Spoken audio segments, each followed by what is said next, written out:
It was around 3 a.m. when I saw him. I was driving through the back roads of Arizona, miles from any town, with nothing but the distant glow of my headlights cutting through the darkness. A quiet night, one of those peaceful hauls where you get lost in the rhythm of the road. The hum of the tires on the asphalt was the only sound that kept me company. But then, I saw the figure. He was standing at the side of the road, just outside of the glow of my headlights. A man dressed in a dirty jacket and faded jeans, his thumb out, hitchhiking. Normally I wouldn't stop. Hitchhikers were never a good idea, not out here, but something about him made me slow down. Maybe it was the way he looked so out of place, like he didn't belong on this stretch of road at all. His eyes glinted in the dark, unnaturally bright, almost like they were glowing. I pulled over, unsure of what I was doing. I cracked the window just enough to speak. "Where are you headed?" I asked, trying to keep my voice steady. The man didn't say anything for a moment. Then he leaned in, his breath cold against my face. "Just up the road, a little ways," he replied, his voice low, almost a whisper. I hesitated. Something about the way he spoke, the way his eyes never blinked, it made my skin crawl. But I didn't want to be rude. I'd seen worse things on the road than a lone hitchhiker. "All right, get in," I said, pulling the door open for him. He climbed into the passenger seat, and immediately the temperature in the truck seemed to drop. The air felt heavier, like something was pressing in on me. The man didn't say a word as we drove. His eyes never left the road ahead, unblinking, staring at nothing. I tried to make conversation, but he never responded. It was like he wasn't even aware of me, just sat there, rigid, cold. As we drove on, the road seemed to stretch on forever. I could feel my mind starting to play tricks on me. Every so often, I would glance at the rearview mirror and think I saw something moving behind us, something that wasn't there before. Shadows, figures. It was hard to tell in the dark.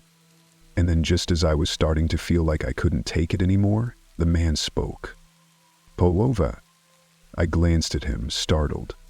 "What? Why?" He didn't answer, just stared at me, his eyes locked on mine. "Pull over," he repeated, his voice colder now. "There's something up ahead you need to see." I wasn't sure what it was, but I had no choice. I slowed the truck, pulling over onto the shoulder of the road. My headlights illuminated nothing but darkness. "Get out of the truck," he ordered. I froze. I didn't want to get out.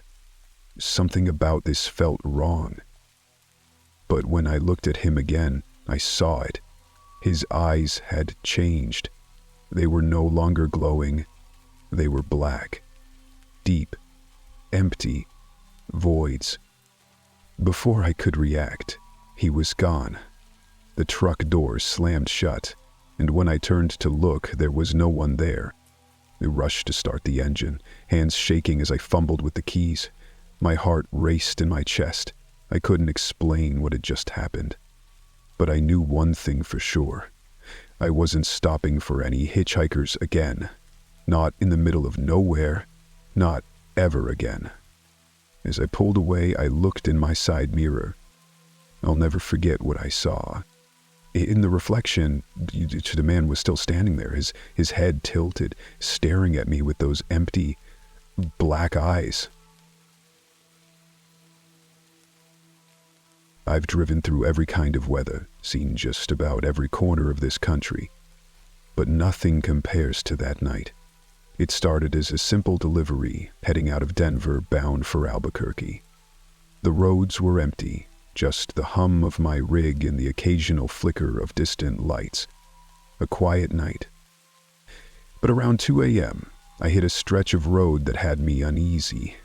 There's a truck stop near the highway, but it wasn't on the map. A faded sign, barely legible, advertised rest and fuel, with a grimy arrow pointing down an old dirt path. I didn't think much of it. Could have been an abandoned stop, but my fuel was running low. I was tired. I pulled in. The place was deserted. Old pumps, their metal rusted and chipped. A dim light flickered from the small building to the right. Looked like it hadn't been open in years. But there was a truck there, parked in front of the pumps. A big rig too, same make as mine. I didn't want to risk running out of fuel on this stretch, so I pulled up next to it, hoping someone might still be inside. But there was no one. The truck was idling, its lights blinking off and on in a rhythmic pattern, like a signal. I got out and walked to the door of the building. It was locked, the windows dark. I felt the hairs on the back of my neck stand up, but I shrugged it off. I went back to my truck to fuel up. That's when I noticed something off. The other truck's windows, they were fogged up, but I could see shapes inside, movement. I knocked on the door. No answer. I could feel my pulse picking up. Something wasn't right, but I needed to get fuel. I went to the pump. I clicked the nozzle in and began fueling. That's when I heard the sound. A loud thud against the side of my truck. Like someone or something was banging on it. I spun around, but no one was there. The truck was still idling, lights flickering. But then I saw it. A shape in the reflection of my side mirror. A person standing in the dark just behind my rig. I could make out their face, pale and twisted. Eyes black as tar, their mouth stretched in a grotesque grin. I slammed the nozzle back into the pump, heart racing. I threw myself into the cab and started the engine. As I looked back out of the rearview mirror, I saw the person, or whatever it was, still standing there, motionless, as if it had been waiting for me. I didn't wait to find out what it was. I hit the gas and sped off, my truck screeching down the road, leaving the truck stop behind. I didn't look back until I was miles down the highway, and when I did, the reflection of that grinning face was still there in my rear view, lingering in the darkness. I haven't stopped at that truck stop since, and I never will again. It was supposed to be a routine delivery, just another night on the road. Route 87 was quiet, a stretch of road cutting through hills so dark it felt like the night would swallow you whole. I'd heard the rumors about the place, a town up north that was cursed, but I didn't believe in that stuff. I'd been trucking for years, and this was just another load. But something felt off that night. Around midnight, my truck's lights started flickering. I pulled over, checked the fuses. Nothing. Then, I saw it. The headlights of another truck in my rearview mirror. It was too close. It wasn't unusual to see another truck at this hour, but this one didn't pass me. It stayed right behind, matching my speed exactly. I thought it was a prank at first, some rookie trying to mess with me. But the longer I drove, the more uneasy I felt. The sound of my engine, usually comforting, started to feel wrong. Then the horn came. It was deafening, shaking the truck like an earthquake. I glanced in the mirror, no sign of the driver, just the truck. And then the lights went out. Complete darkness. I slammed on the brakes, but when the lights came back, the truck was still there. But it wasn't a truck anymore. It was a shadow. A massive, hulking form with glowing red eyes that seemed to pierce the darkness. The wheel turned on its own, and the truck began to follow me. Not just behind me, but inside my head. I could hear whispers calling my name. I sped up, desperate to outrun it, but the shadow stayed close. It wasn't just behind me anymore. It was inside my mind, twisting my thoughts. The road seemed to stretch on forever. The miles blurred into nothing. I could barely breathe, feeling like something was choking me from the inside. I took the next exit, hoping to escape, but the shadow followed. It veered off the road, into the woods, as if the road itself bent to let it pass. I could see it clearly now, the twisted figure behind the wheel, its face not quite human. It stared at me through the windshield, its eyes glowing with an unnatural light. In a panic, I swerved, but the truck slammed into my rear bumper, sending me off the road and into a ditch. The impact knocked me out cold. When I woke up, I was alone. The truck was still intact, but there was no sign of the shadow. The road was silent, too quiet. I looked around and realized something wasn't right. There were no signs, no road markers, just fields stretching for miles in every direction. I made my way back to the highway, my heart racing, but the shadow never came back. I don't know if it was real or just my mind playing tricks. All I know is that I'm never going back on Route 87 again, and I won't ever forget what I saw that night.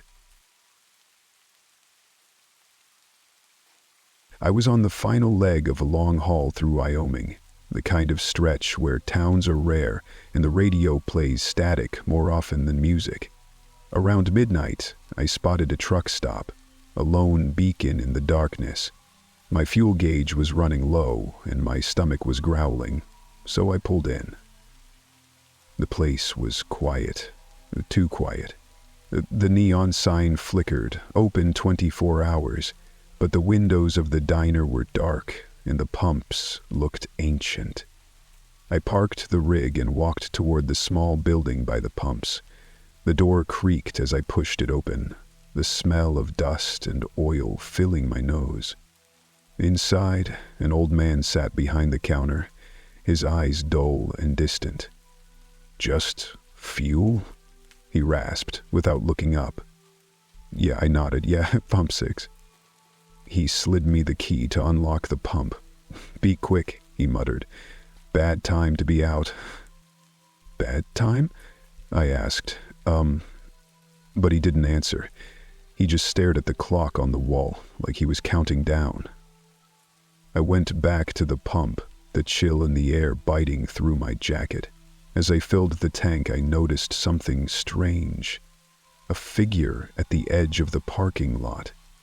They stood motionless, too far to make out any features, but their presence felt wrong.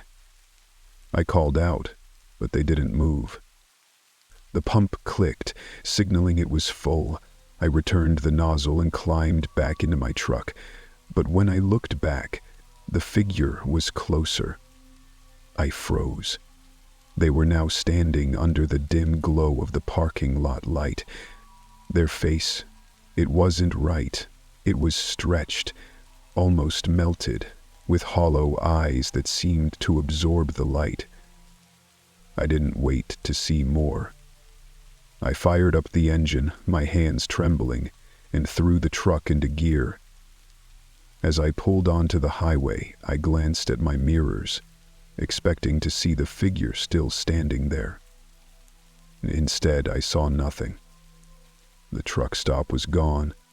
No sign of the pumps, the building, or even the neon sign. For hours, I drove in silence, too shaken to touch the radio.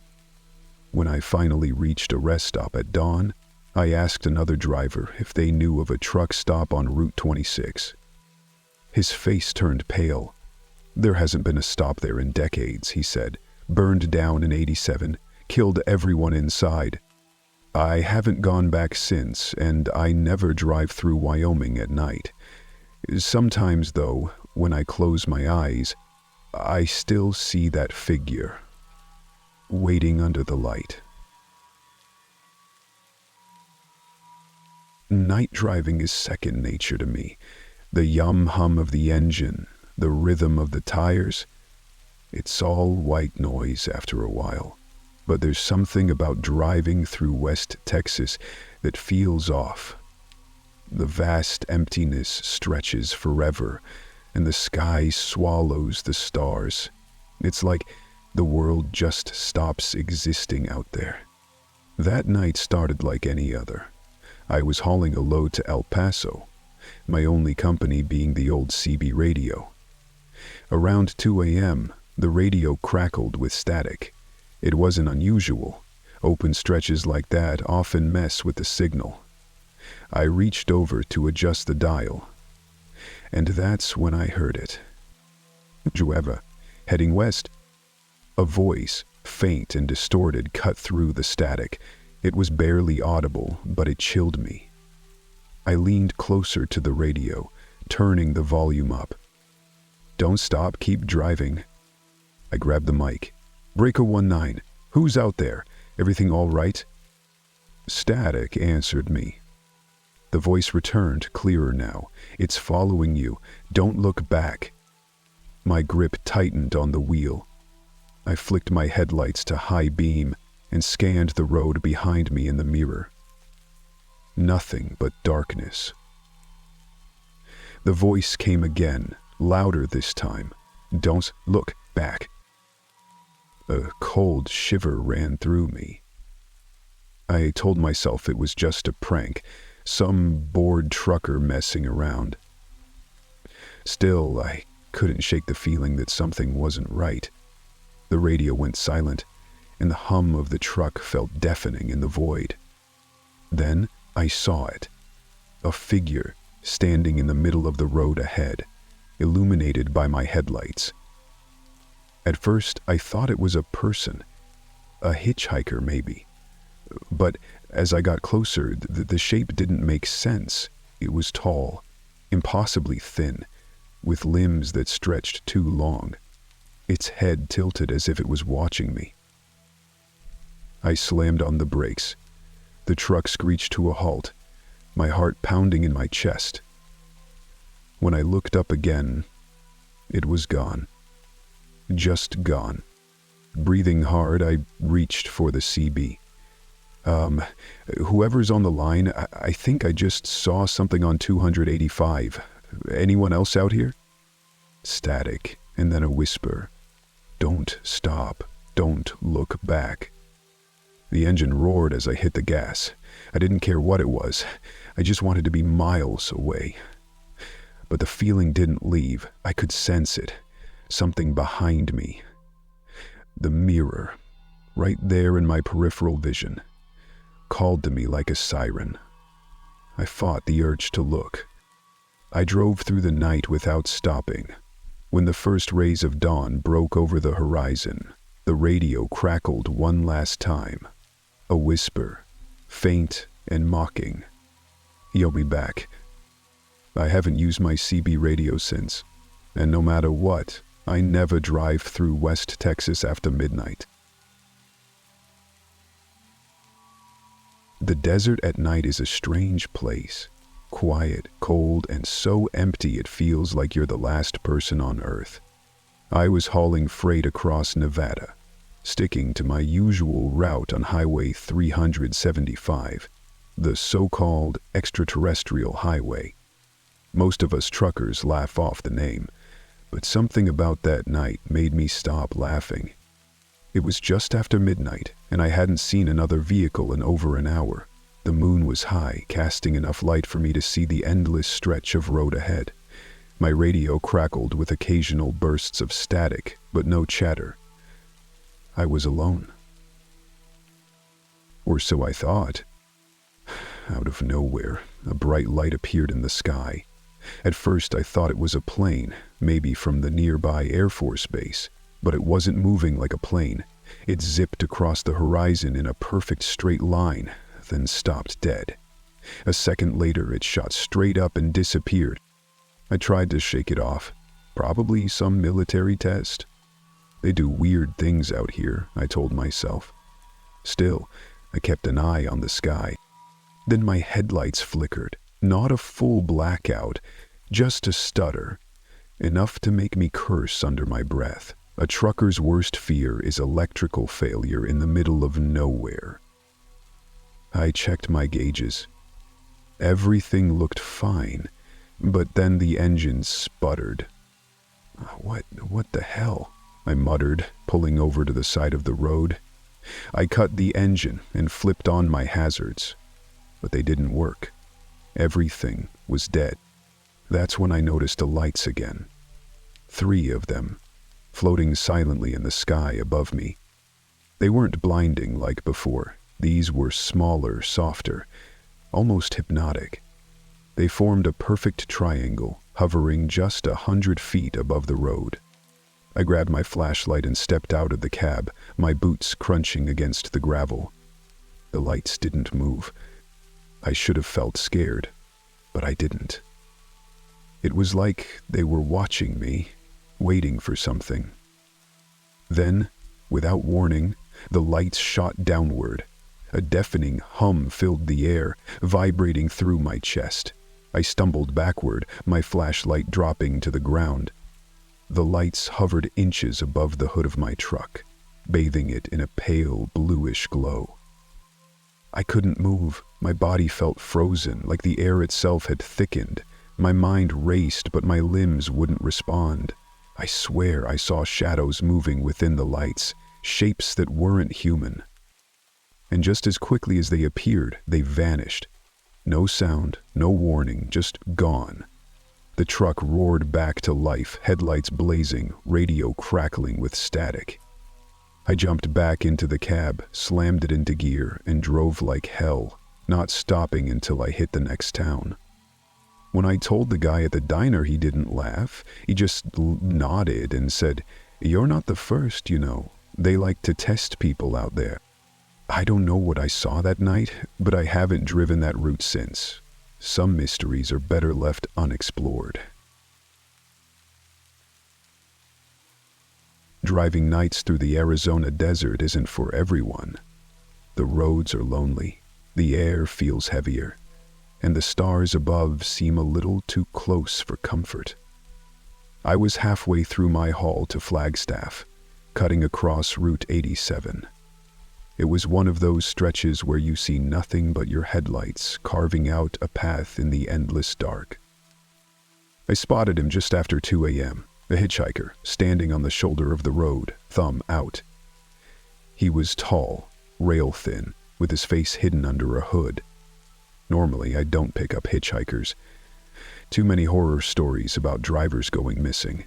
But something about him felt wrong.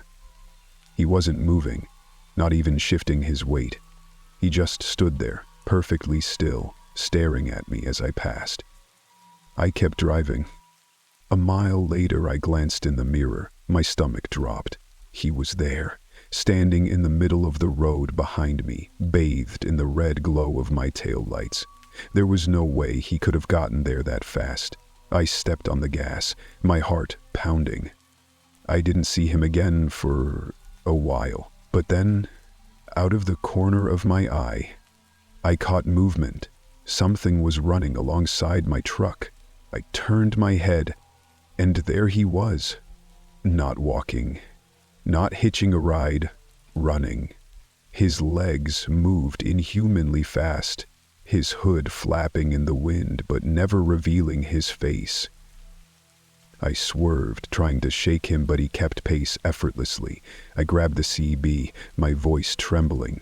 "Breaker 19. Anyone on this stretch of 87? I've got someone following me." Static crackled in response. Then a voice broke through, faint and distant. "Don't let him in."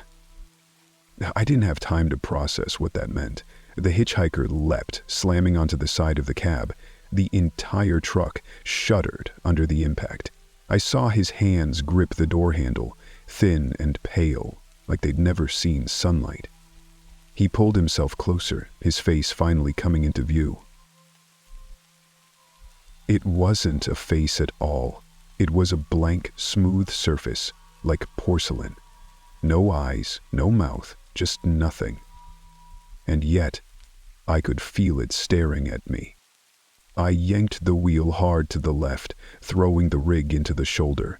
The hitchhiker was flung off, disappearing into the dark. My chest heaved as I hit the gas and tore out of there, not daring to look in the mirrors. I made it to Flagstaff by sunrise, hands shaking on the wheel.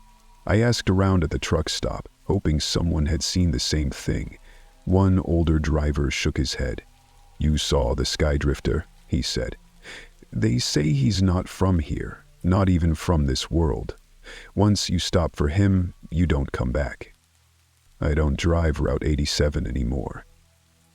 Whatever I saw that night, it wasn't human, and I wasn't about to give it another chance. Have you ever picked up a stranger in the dead of night, thinking you were doing a good deed? I did, and I'll never do it again. It was past midnight and the rain was relentless, turning the highway into a glistening ribbon of despair. My rig's headlights barely cut through the curtain of water as I rumbled along the deserted stretch of Route 86. That's when I saw her. A figure soaked to the bone, standing at the edge of the road, arm outstretched, thumb up. I don't usually pick up hitchhikers, but something about her stopped me. Maybe it was the desperation in her stance, or the storm, or just my own loneliness. I pulled over. She climbed in silently, her wet hair clinging to her face like dark vines. She shivered, but didn't speak. I offered her a towel from the back. She took it without meeting my eyes. "Where are you headed?" I asked, breaking the silence. "South," she said, her voice barely audible over the drumming rain. I nodded and kept driving. For a while, we sat in silence, the hum of the engine and the rhythm of the wipers the only sounds. But then I noticed something odd in the reflection of my rearview mirror. She wasn't shivering anymore. In fact, she seemed completely dry. I stole a glance at her. Her clothes were still damp, but her skin was wrong. Too pale, almost translucent. "Are you okay?" I asked, my voice trembling slightly. She turned to me then, her face partially illuminated by the dashboard's glow. Her eyes weren't human. They were pools of black, endless and cold. Her lips parted, revealing teeth far too sharp for comfort. "You shouldn't have stopped," she whispered. The rig lurched, the dashboard lights flickered, and suddenly the air grew freezing. I slammed on the brakes, skidding to a stop on the shoulder. When I turned to face her, the passenger seat was empty, water pooling where she'd sat. I jumped out of the cab, flashlight in hand, but there was no sign of her. Not on the road, not in the rain, not anywhere. Only an overwhelming sense of dread lingered, like a hand gripping my throat. When I climbed back into the truck, I found a message scrawled in the condensation on the windshield. "You'll see me again." I quit trucking the next day, but every time it rains, I feel her eyes on me, watching, waiting. Have you ever felt like the force was listening? That's how I felt, the night I camped in Black Hollow. The locals warned me not to go. They said the woods were cursed, alive in ways they couldn't explain. But I laughed it off. I was a seasoned hiker and camper. Superstitions didn't scare me. The first few hours were uneventful. The sun dipped below the horizon, painting the sky in blood-red hues. As darkness settled, the forest came alive with its usual chorus of crickets and rustling leaves. It wasn't until I built my fire that the quiet started. A heavy, unnatural silence fell over the woods. The crickets stopped. The wind stilled. Even the crackling of my fire seemed muffled. I brushed it off as nerves, but then I saw them, shadows, moving just beyond the firelight. At first, I thought they were animals, deer or coyotes maybe, but these shapes didn't move like animals. They moved like people, deliberate, watching. "Who's there?" I called out, my voice breaking the silence like a shattering mirror. No answer, just the sound of something brushing against the trees. I stayed close to the fire, clutching a knife from my pack. I told myself it was my imagination, but the shadows kept circling. And then they stopped, all at once. The silence deepened, oppressive. It felt like the forest was holding its breath. That's when I heard it. A whisper, faint and distant, repeating my name. "Mark." I froze, the knife slipping from my grip. The whisper grew louder, closer, until it surrounded me. "Mark, you shouldn't be here." I bolted, leaving my gear behind. The forest seemed to twist around me, trees shifting like they wanted to trap me. The whispers followed, growing louder with every step. When I finally broke free of the woods, I collapsed on the road, gasping for air. I glanced back and saw nothing. No shadows. No movement, just the stillness of the forest. The next morning, I returned with a search party to retrieve my belongings, but my campsite was gone. No fire pit, no tent, just undisturbed forest floor. I don't camp anymore and I avoid Black Hollow, but sometimes on quiet nights, I hear my name whispered on the wind. Have you ever caught your reflection doing something you didn't? That's what happened the night I stayed at the old Hopper Inn. The place was ancient, its creaky wooden floors and faded wallpaper speaking of long-forgotten years. I was on a business trip and needed a place to stay. The innkeeper, an elderly woman with a wary smile, handed me the key to room 13. She hesitated before saying, "Keep the mirror covered." The room was small but cozy, save for the ornate full-length mirror standing in the corner. Its silver frame was tarnished, and intricate carvings of faces, distorted and anguished, ran along the edges. A heavy black cloth hung over it. I laughed off the innkeeper's warning, pulling the cloth aside to reveal the mirror. It was just a mirror, or so I thought. As I unpacked my suitcase, I glanced at my reflection. It stared back, mimicking my every move. Until it didn't. I froze. My reflection didn't match my movements. When I leaned forward, it leaned back. When I raised my left hand, it raised its right. My chest tightened as my reflection grinned. A slow, malicious grin that I wasn't wearing. Its eyes seemed darker, emptier. I stumbled back, bumping into the bed. My reflection stepped closer to the glass, pressing its hands against it, as if testing its boundaries. "Let me out," it whispered, though my lips didn't move. I grabbed the cloth and threw it over the mirror. Heart pounding. The room felt colder, like something had seeped into it. I tried to sleep, but the whispering didn't stop. Faint and insistent. "Let me out." By morning, I fled the inn without a word, but every mirror since has made me uneasy. Sometimes, I think I see that grin, waiting for me to slip. Have you ever felt watched when no one was around? That was the feeling I had the night I took a shortcut through the old cornfield. The town called it Devil's Acre, a name whispered with unease by anyone who had lived here long enough. I never believed in the stories. Until that night.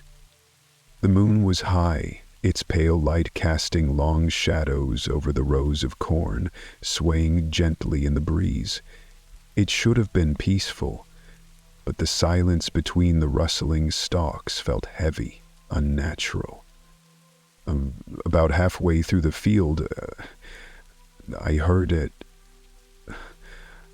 A whisper, faint at first, like wind brushing through dry leaves.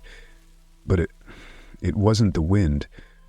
The voice carried words, soft and serpentine. Turn back. I froze. My flashlight flickered and went out, leaving me in the dark.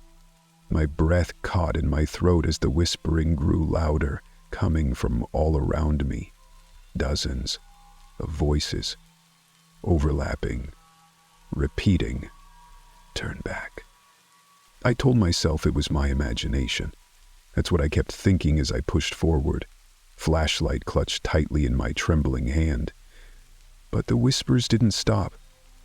They followed me, louder with every step. Then I saw it. Just ahead in the moonlight, a scarecrow. Its head was a sack, with hollow eyes and a crude stitched mouth. It wasn't there when I entered. Ha! I stepped closer, drawn by some morbid curiosity. The whispers stopped, leaving a suffocating silence. I reached out with a shaking hand, but before I could touch it, the scarecrow's head turned sharply to face me. It rasped, the single word leaving its stitched mouth. I bolted, weaving through the rows as the whispers returned, louder than before.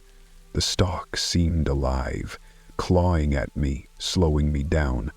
Behind me, heavy footsteps pounded the earth, chasing, closing in. When I burst out of the field, gasping for air, everything went still. I turned back, expecting to see someone or something emerge, but the corn stood undisturbed, silent under the moon. I've never gone near Devil's Acre again, but I hear whispers sometimes when I drive past, soft and serpentine, telling me to come back. Have you ever heard a house breathe? Not creak or groan like old wood, but actually breathe. I never believed it was possible until I stayed in the manor on Hollow Ridge. It started as a dare. My friends bet I wouldn't last a night in the place. Everyone in town avoided. The manor had been abandoned for decades, but locals whispered about strange noises, lights in the windows, even figures moving behind the curtains. The moment I stepped inside, the air felt heavy, like the house was alive. My flashlight swept over decaying furniture, peeling wallpaper, and floors coated in dust, thick enough to muffle my footsteps. I set up my sleeping bag in the grand living room, trying to ignore the unease crawling up my spine. The quiet was suffocating, broken only by the occasional rustle from upstairs. Rats. I told myself. It wasn't until midnight that I heard it. A low hum, faint and rhythmic. It wasn't mechanical or melodic. It was organic, like the sound of something exhaling. I froze, straining to pinpoint the source. The hum came from the walls, vibrating just beneath the surface. It grew louder, turning into a guttural groan that made the floorboards tremble. "Hello? I called out, my voice cracking. The hum stopped abruptly, and the silence that followed was worse. Then I saw it. The wallpaper near the far wall began to bulge outward, like something was pushing from the other side. It wasn't human. Its shape-shifting and writhing as it pressed against the fragile barrier. Run, the thought screamed in my head, but my legs wouldn't move. The bulge grew larger, stretching the wall until it began to crack. Splinters of wood fell to the floor as a gaping hole formed. A hand? No, not a hand. Something with too many fingers reached through, clawing at the air. Its surface shimmered like it wasn't entirely real. The hum returned, deafening now, filling my head with static and fear. Somehow I managed to stumble back, racing out the front door without looking behind me. When I reached the safety of the road, the house was silent again. The bulging wall was gone. The cracks vanished, like it had been waiting for me to come back. I didn't take the dare money, but I know one thing. That house wasn't abandoned. Have you ever boarded a train you didn't remember buying a ticket for? That's exactly what happened to me. And I wish I could forget. It was late. I just left work after pulling a double shift. The subway station was nearly empty, the kind of quiet that made every sound echo like a scream. When the train pulled in, it wasn't one I recognized. The cars were old, far older than anything that should have been running. The paint was faded, and the windows were too grimy to see inside. Still, I was too tired to care. And when the doors slid open, I stepped on board. Inside, the train smelled of damp earth and rust. The seats were lined with faded red velvet, and the dim lights flickered in time with the train's rattling motion. I was alone, or so I thought. I sat down and closed my eyes, hoping to catch a few minutes of rest. But the sound of footsteps jolted me awake. Across the aisle sat a man, or something that looked like a man. He was dressed in a tattered suit, his skin pale and stretched too tightly over his bones. His eyes were dark, empty, and he stared at me without blinking. "Where are you going?" he asked, his voice low and gravelly. "Home," I replied, though the word felt hollow. He smiled, revealing teeth too sharp and too many. "No one gets off this train." I jumped to my feet, panic surging through me. The doors at either end of the car were gone, replaced by solid walls of corroded metal. The lights flickered more violently now, casting his skeletal frame into horrifying relief. The train picked up speed, faster and faster, until the windows showed nothing but a blur of darkness. The man stood, his movements jerky and unnatural. I ran, racing through the cars. Each one was the same, empty seats and flickering lights. But then the passengers appeared. They sat slumped in their seats, their faces frozen in expressions of fear or agony. Their eyes followed me as I passed, but their bodies didn't move. The whispering started then, low and guttural. "You can't leave." I don't know how I did it, but I found a way. I slammed my fist into one of the windows until it shattered. The rushing wind pulled me through, and I landed hard on the cold concrete of the station platform. When I turned around, the train was gone. No screech of brakes, no lights fading into the tunnel, just silence. I never take the subway anymore, but sometimes, when I'm near the station, I hear it. the hum of a train that shouldn't exist. Have you ever followed a voice even though you knew it was wrong? It was supposed to be a simple job, a weekend getaway. I needed time alone to clear my head, so when I found an ad for a caretaker's position at an old lighthouse on the coast, I jumped at the chance. The lighthouse was isolated, perched on a cliff overlooking a churning sea, far from the nearest town, perfect for some peace and solitude. The first night was peaceful enough. The wind howled through the cracks of the stone walls, and the waves below crashed violently against the rocks. But then, around midnight, I heard it, a wasp, soft at first, almost a whisper, coming from the lighthouse's upper tower. I told myself it was the wind. The house creaked, and maybe it was just an old building settling, but the voice grew clearer. "Help me." I froze, my blood turning cold. The voice sounded desperate, panicked. I climbed the spiral staircase to the top of the tower, heart pounding in my chest. The door to the lantern room creaked open, and I stepped into the dimly lit space. There was no one there, just the empty room, the huge light that swept the dark waters below. I almost laughed at myself, shaking my head. Maybe I had imagined it. But then I noticed the notebook on the desk. It was old, its pages yellowed and fragile. But one page was marked with a message.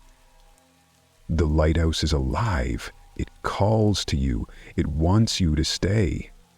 The chill in my bones returned as I looked out at the dark sea. That's when I heard the voice again, louder this time. "Don't leave." I spun around, expecting to see someone, but there was no one, just the creeping shadows. The lighthouse. It was alive, as the note said. The walls seemed to pulse with the sound of the ocean below, as if the building itself was breathing, waiting. I tried to leave. I rushed down the stairs and grabbed my bag, heading for the door, but when I reached it, the door wouldn't open. The air thickened, and the voice grew stronger. "Stay with us." The walls groaned like a living thing. I backed away, panic rising in my chest. The lighthouse was no longer just a building. It was something else. Something ancient. I don't know how I got out, or how I made it back to the town, but I remember one thing clearly. As I walked away from the lighthouse, I heard the last whisper, "You'll be back." I never went back, but every time I pass a lighthouse now, I can feel the pull, and I wonder if the voice will call again. Have you ever heard of a place that doesn't appear on any map? A town that vanishes every few decades? Wren's Hollow wasn't supposed to exist. That's what I told myself when I first heard about it. I was working on an investigative piece for a local magazine, researching forgotten places and ghost towns, when I came across a mention of Wren's Hollow, a town that had been completely abandoned, every building empty, except for a handful of eerie, unexplained disappearances. I decided to check it out, to see for myself if there was any truth to the whispers I'd heard. The locals didn't like talking about it, but I managed to find an old man in a nearby village who knew the story. "Wren's Hollow?" he said, shaking his head. "It appears once every 70 years. People go in, but they don't come out." I was intrigued and skeptical. The man spoke in riddles, his eyes darting nervously. He said it was the curse of the Wren family, descendants of an old witch who had sealed her town's fate by dabbling in forbidden magic. Every generation, a new batch of people would vanish from the town, drawn there by something they couldn't understand. So I set out, with my camera and notebook, determined to get to the bottom of this strange tale. The road leading into Wren's Hollow was overgrown with weeds, the air heavy with a sense of isolation. As I drove closer to the town, I felt a chill, a deep, unnatural cold that made my skin crawl. When I arrived, the town seemed frozen in time. The houses looked like they had been abandoned for decades, yet there were no signs of decay.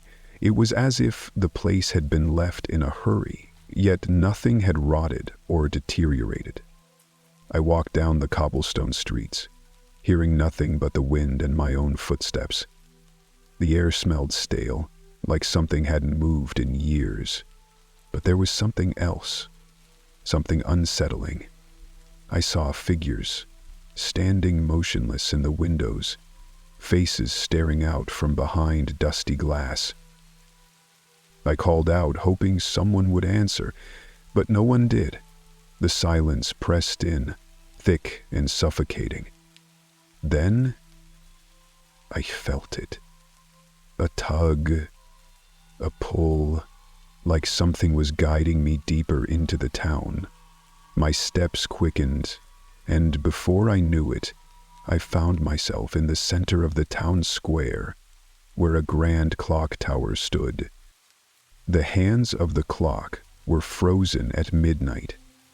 Suddenly, a voice broke the silence, faint at first, then clearer. "You shouldn't have come." I turned, but there was no one there. The sound of footsteps echoed in the street behind me. I ran, panic surging in my chest. But the more I ran, the more the town seemed to shift. Doors opened that weren't there before. Paths twisted in on themselves. That was the last thing I remember clearly. I woke up on the outskirts of the town, my camera gone, my notes shredded, and I've never spoken about it again. The story of Wren's Hollow isn't over. It's still out there, waiting for the next person to stumble into its trap, and when the clock strikes midnight, you'll be drawn to it too. Have you ever seen yourself but it wasn't quite you? Oh, it started when I moved into my new apartment. Everything about the place was fine except for the bathroom mirror. It was old, the kind you'd expect in a house decades older than the rest of the building. The edges were tarnished, speckled with black spots that refused to come clean. The first time I noticed something was off, I was brushing my teeth late at night. My reflection didn't move right. It was subtle at first, like the timing was just a fraction of a second behind. I'd lift my hand to my face, and the reflection's hand seemed to hesitate, then catch up. I told myself I was imagining it, tired from unpacking and adjusting to a new place. But then it got worse. One night I leaned in close to the mirror to rinse my mouth, and for a split second, I swear, my reflection smiled. I hadn't. I backed away, staring at the glass. My reflection was normal again, following my movements perfectly. I told myself it was just stress, sleep deprivation. But the next night, I woke to a faint tapping. The sound was coming from the bathroom. I got up, heart pounding, and turned on the light. The mirror was fogged over, even though I hadn't used the shower that night. Written in the condensation were 2 words. "Let me." I stared at the message, and the faint outline of my own reflection appeared behind it. Except, it wasn't mine. The eyes were wrong. They were sharper, darker, and the smile was too wide. I stumbled back, nearly tripping over the doorframe. The reflection didn't move. It just stood there, grinning at me. The next morning I covered the mirror with a towel. I couldn't bring myself to look at it anymore, but no matter how tightly I secured the covering, The towel would be on the floor when I woke up, and the mirror would be fogged again. Each night, the messages grew stranger. Almost there. Let me through. You'll like it here. I tried avoiding the bathroom entirely, but on the fourth night, I heard it again, the tapping, louder this time. When I opened the bathroom door, the towel was gone. The mirror wasn't fogged this time. Instead, my reflection stood perfectly still, even though I wasn't moving. And then it raised its hand and tapped on the glass from the inside. I slammed the door and grabbed my keys. I drove aimlessly for hours until exhaustion forced me back. The mirror was gone the next day, just an empty spot on the wall where it had been. My landlord swore he hadn't removed it, but I didn't press the issue. I don't use mirrors anymore. I cover every reflective surface in my apartment. But sometimes, when I pass a window at night, I catch a glimpse of a face watching me from the other side. And it's smiling. Have you ever seen a place that shouldn't be on the map? It was a weekend road trip, just me, my phone, and the open road. I wanted to clear my head, escape the noise of the city for a while. Somewhere along the way, my GPS started acting up. The screen flickered, glitched, and then recalibrated. A new route appeared, shorter by almost an hour. I was skeptical, but curiosity got the better of me. The detour led me down a narrow, overgrown road, the kind where trees arch overhead and block out the sun. My car's radio picked up nothing but static. The deeper I went, the more the road seemed to close in, the trees pressing closer, the air feeling heavier. And then, I saw it. An old house stood at the end of the road. It looked abandoned, its roof sagging and windows dark. My GPS chirped suddenly. Arrived at destination. I hadn't put in a destination. I turned off the car and stepped out, the air unnaturally still, no birds, no wind, just silence. A sign near the house read, Marston Residence. I had no idea why my GPS led me there, but something about the house drew me in. The door was slightly ajar. Inside, everything was covered in a thick layer of dust. Faded wallpaper peeled from the walls, and broken furniture lay scattered across the floor. At first, it seemed like a normal, abandoned house. But then, I heard it. Static. It was faint at first, a low hum coming from deeper inside.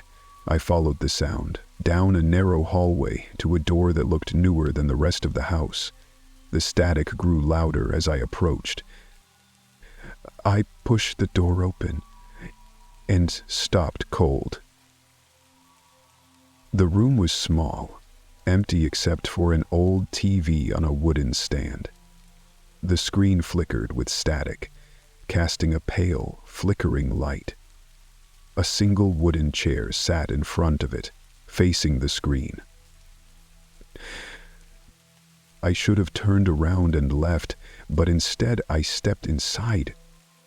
As I got closer to the TV, the static began to shift. Shapes formed on the screen, blurry at first, but then clearer. It was me. I was standing in the room, staring at the TV, but then the version of me on the screen turned around and looked directly at the camera. I froze. The screen me smiled, a wide, unnatural grin that didn't belong to me. And then, the sound started. A voice crackled through the static. Stay a while.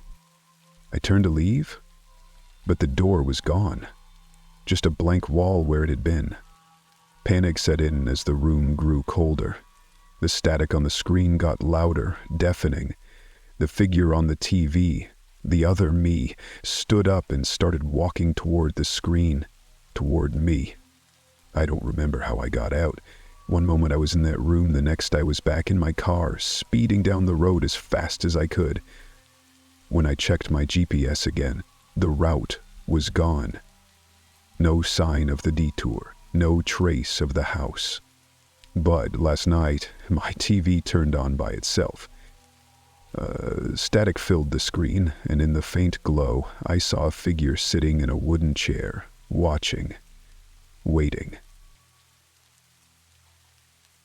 Have you ever stepped into a place and immediately wanted to leave?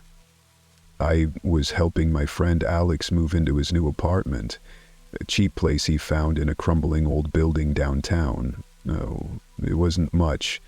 Creaky floors, peeling wallpaper, but the rent was next to nothing.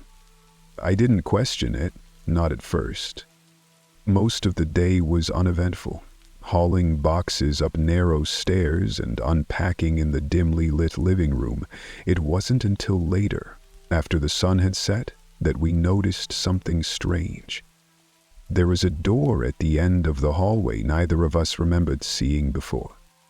It was plain, unmarked, with no lock or handle. Alex swore it wasn't there when he toured the place, but curiosity got the better of us. He gave it a push and it creaked open. The room inside was small, about the size of a walk-in closet. The walls were stark white, smooth and featureless. The strangest part, there were no corners. Every edge of the room curved gently into the next, creating a seamless, unnatural space. There were no windows, no light fixtures, yet the room glowed faintly, as if lit from within. I guess it's storage, Alex said, his voice uncertain. But something about the room made my skin crawl. The air inside felt too still, too heavy. I turned to leave, but Alex stepped inside, running his hand along the curved wall. "Weird," he muttered. "It feels warm." That's what had happened. The door slammed shut behind him. I lunged for the handle, but there wasn't one. I pounded on the door, shouting his name, but the wood felt solid and cold under my hands. "Alex, are you okay?" His voice came from the other side, muffled and strange. "Yeah, I'm fine. The walls just changed." "What do you mean changed?" I don't know. They're moving. Wait, there's something here." The glow inside the room dimmed, shifting to a sickly green. His voice grew frantic. "I can't find the door, the walls. They're closing in." I threw my weight against the door, desperate to open it, but it didn't budge. And then the screaming started. It was a sound I'll never forget, raw and guttural, echoing in my ears long after it stopped. Suddenly, the door creaked open on its own. The room was empty. There was no sign of Alex. No sign of anything. The walls were still smooth and curved, glowing faintly white again, as if nothing had happened. I called the police, but they found no evidence of foul play. To them, Alex had just disappeared. I don't go near that building anymore, but sometimes I dream about the room. In my dreams, I hear him whispering from the other side of the wall, begging to me to let him out. Have you ever seen someone who shouldn't be there? It started the night I moved into my apartment building, an old 6-story complex with narrow hallways and dim lighting. I had barely unpacked when I noticed something strange. The hallway stretched farther than I remembered. I could see the far end from my door, where it ended in a wall and a single flickering light. But tonight, there was someone standing there. A tall figure, motionless, shrouded in shadow. I froze. The figure didn't move. They were just standing, facing my direction. I thought maybe it was a neighbor, but something about the way they stood made my skin crawl. I looked away for a second to grab my phone, but when I glanced back, they were gone. The next morning, I brushed it off. I was tired, stressed from the move. It had to have been a trick of the light. But that night, the figure was back. This time, they were closer. Still at the far end of the hall, but a step or two nearer. I called out, "Hello? Can I help you?" My voice echoed in the empty space. No answer. I decided to walk toward them, but with every step I took, they seemed to shift further away, keeping the same unsettling distance. The light above them flickered faster, casting strange, stuttering shadows across the walls. I turned and hurried back to my apartment, locking the door behind me. The next few nights I avoided the hallway as much as I could, but it didn't matter. One night, I woke to a soft tapping. At first, I thought it was from the window, but when I turned on the light, I realized it was coming from my door. Tip, tap, tap. "Who's there?" I called out, but no one answered. I peered through the peephole, and my stomach dropped. The figure was standing just outside my door. Up close, I could see them better. Their face was pale, featureless, like a mannequin smeared with ash. Their head tilted slightly, as though listening. I backed away, heart racing. The tapping stopped. When I looked through the peephole again, they were gone. The next morning, I told my landlord. He gave me a strange look. "You're on the 6th floor, right?" he asked. "Yeah." He hesitated, then said, "There used to be someone living on that floor.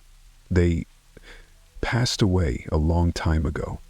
Some tenants say they see things, but it's just stories." That night I packed a bag and decided to stay with a friend. As I was leaving, I glanced down the hallway one last time. The figure was standing there, right under the flickering light. But this time their heads snapped up, and they started walking toward me. I didn't wait to see what would happen. I don't know what it was, or what it wanted, but sometimes when I'm alone in a quiet hallway, I swear I can hear the faint sound of footsteps, slowly coming closer. Have you ever heard something and wished you hadn't? It started on the first night I moved into my new apartment. The place was small but cozy. Nothing special. A bit of peeling paint, a faint musty smell, but the rent was cheap and I needed the break. Around midnight, as I was lying in bed, I heard it. A faint whisper, coming from the air vent above my bed. At first, I thought it was just the old building settling, with the neighbors upstairs. But the voice grew clearer, sharper, almost like it was speaking directly to me. "Hello, can you hear me?" My blood ran cold. I sat up in bed, staring at the vent. The voice was soft, childlike, but there was something off about it, something hollow. "Who's there?" I whispered back, my voice shaking. Silence. The next day, I convinced myself it had been a dream. Stress, exhaustion, nothing more. But then, it happened again. "Please, I'm so cold," the voice said that night. It sounded closer this time, like the vent itself was breathing the words into my ear. I stood on my bed and peered into the slats. The darkness inside stretched endlessly, and for a moment, I thought I saw something move. "Who are you?" I demanded. "I'm trapped," it said, the voice trembling. "Please, help me." The landlord brushed me off when I brought it up. "Old pipes make noise," he said dismissively. "You'll get used to it." But I couldn't. Every night, the voice returned. It told me about the cold, the dark, how it couldn't remember how long it had been there, how it had energy it couldn't collect anymore, and when it died. And then, it started calling me by name. "Sam, don't leave me here," it whispered one night. I hadn't told anyone my name since moving in. That was when I decided to check the vent for myself. Armed with a flashlight and a screwdriver, I unscrewed the cover and peered inside. The air inside was damp and stagnant. I could see nothing but rusted metal and darkness. But as I reached in to feel around, my fingers brushed against something soft and warm.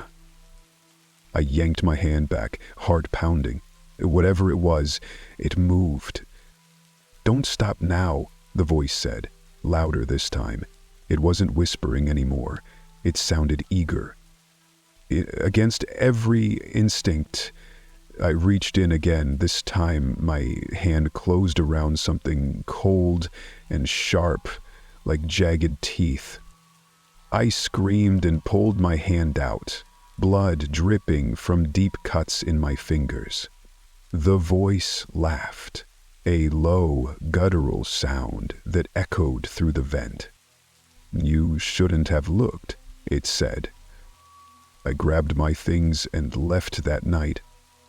I didn't tell anyone why, not the landlord, not the police. But now, even in my new place, I hear it sometimes. "Sam, don't think you can hide." Have you ever walked into a place that wasn't there the day before? It was a foggy night, the kind where the world feels smaller, muffled. I was driving home after a late shift. The highway stretched out endlessly in the haze. That's when I saw the sign glowing faintly in the mist. The Last Stop Cafe. I had never seen it before, but something about it felt familiar. The neon letters buzzed faintly, casting an eerie glow on the empty parking lot. My stomach growled, so I pulled in. Inside it was quiet, too quiet. The air smelled of burnt coffee and something faintly metallic. There were a few patrons scattered at the booths, but none of them looked up as I entered. The waitress approached, her uniform crisp but outdated, like something out of the 1950s. Her face was too pale, her smile stretched a little too wide. "Welcome," she said softly. "Sit anywhere you like." I chose a booth near the window, though the fog outside made it impossible to see anything. The menu was strange. There were no prices, just vague descriptions. The comfort you've lost, yesterday's regret, a future unseen. "What do you recommend?" I asked nervously. She tilted her head, her smile unwavering. "The house special is always a good choice." Before I could reply, she was gone. And moments later, a steaming plate appeared in front of me. I didn't see her bring it, and I didn't see anyone else in the kitchen. The food looked fine. Perfect even. Too perfect, the kind of glossy presentation you see in advertisements. I picked up my fork, but as I moved to take a bite, the lights flickered. The patrons around me all turned their heads at once. Their faces were blank, their eyes glassy and unfocused. I froze, the fork trembling in my hand. "Is everything okay?" I asked, my voice barely a whisper. No one answered. But then I saw it. In the reflection of the window, behind me, something was standing at the counter. It was tall and gaunt, its body obscured by the shadows. Its head was tilted at an unnatural angle, as if it were trying to get a better look at me. I turned sharply, but there was nothing there. The waitress returned, still smiling. "Is something wrong?" she asked, her voice lilting like a melody just out of tune. I pushed the plate away.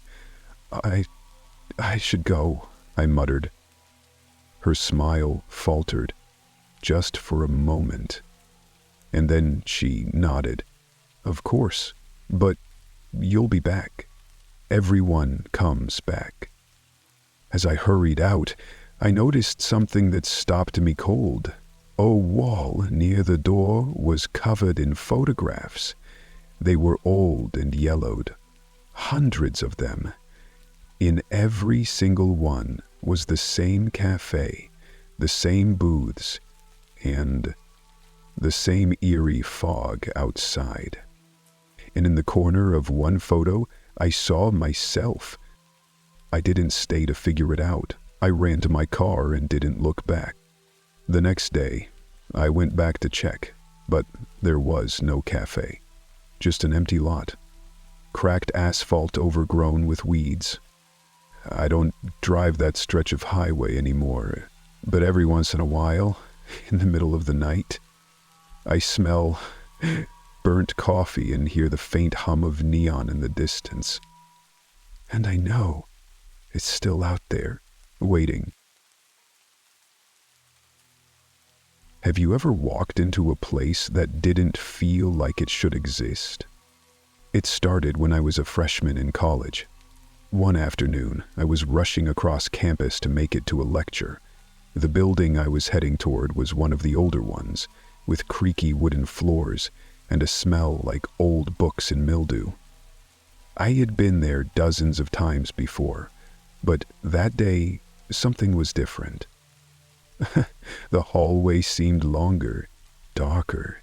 The overhead lights flickered as I walked, their hum the only sound besides my footsteps. I checked my schedule again. Room 324, third floor. But then I saw it. The door wasn't numbered like the others. There was no plaque, no name, just an old chipped wooden door at the end of the hallway. The air around it felt colder, heavier. I should have walked away, but curiosity pulled me closer. I knocked once, softly. No response. Ooh. The handle turned easily in my hand, and the door creaked open to reveal a dimly lit classroom. It ain't wrong. The desks were old, ancient even, carved with names and symbols that didn't make sense.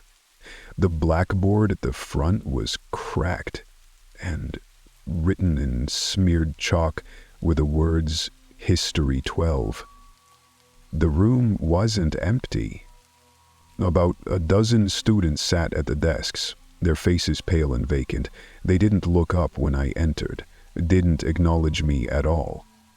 I hesitated, but something compelled me to sit. The professor entered a moment later, a tall, gaunt figure with hollow eyes and a smile that stretched too wide. He wore a suit that looked like it belonged in the 19th century, and his voice was a low rasp that sent shivers down my spine. "Today's lesson, those who don't belong," he said. I couldn't move, couldn't speak. The room felt heavier with every word he spoke. He talked about names that were erased, places that no longer existed, people who vanished without a trace. But then his eyes met mine. "You," he said, pointing directly at me, "you don't belong here." The students turned their heads in unison, their eyes dark and empty, their expressions blank. I tried to stand, but my body wouldn't respond. The air grew colder. The professor's grin stretched impossibly wide. "You've seen too much," he whispered, "and now you're part of the lesson." But then everything went black. I woke up hours later in the middle of the library, surrounded by students working quietly. My hands were shaking. My schedule crumpled in my fist. When I asked about room 3224 or History 12, no one had ever heard of them. I never found that hallway again, but sometimes when I walk past the old building, I feel eyes on me. And I swear I can hear the professor's voice echoing softly in the distance. Have you ever been somewhere and felt like it was watching you? It was supposed to be a quick stop at the thrift store. I loved digging through old junk, finding little treasures nobody wanted. That's where I saw it, an unmarked VHS tape, sitting alone on a dusty shelf.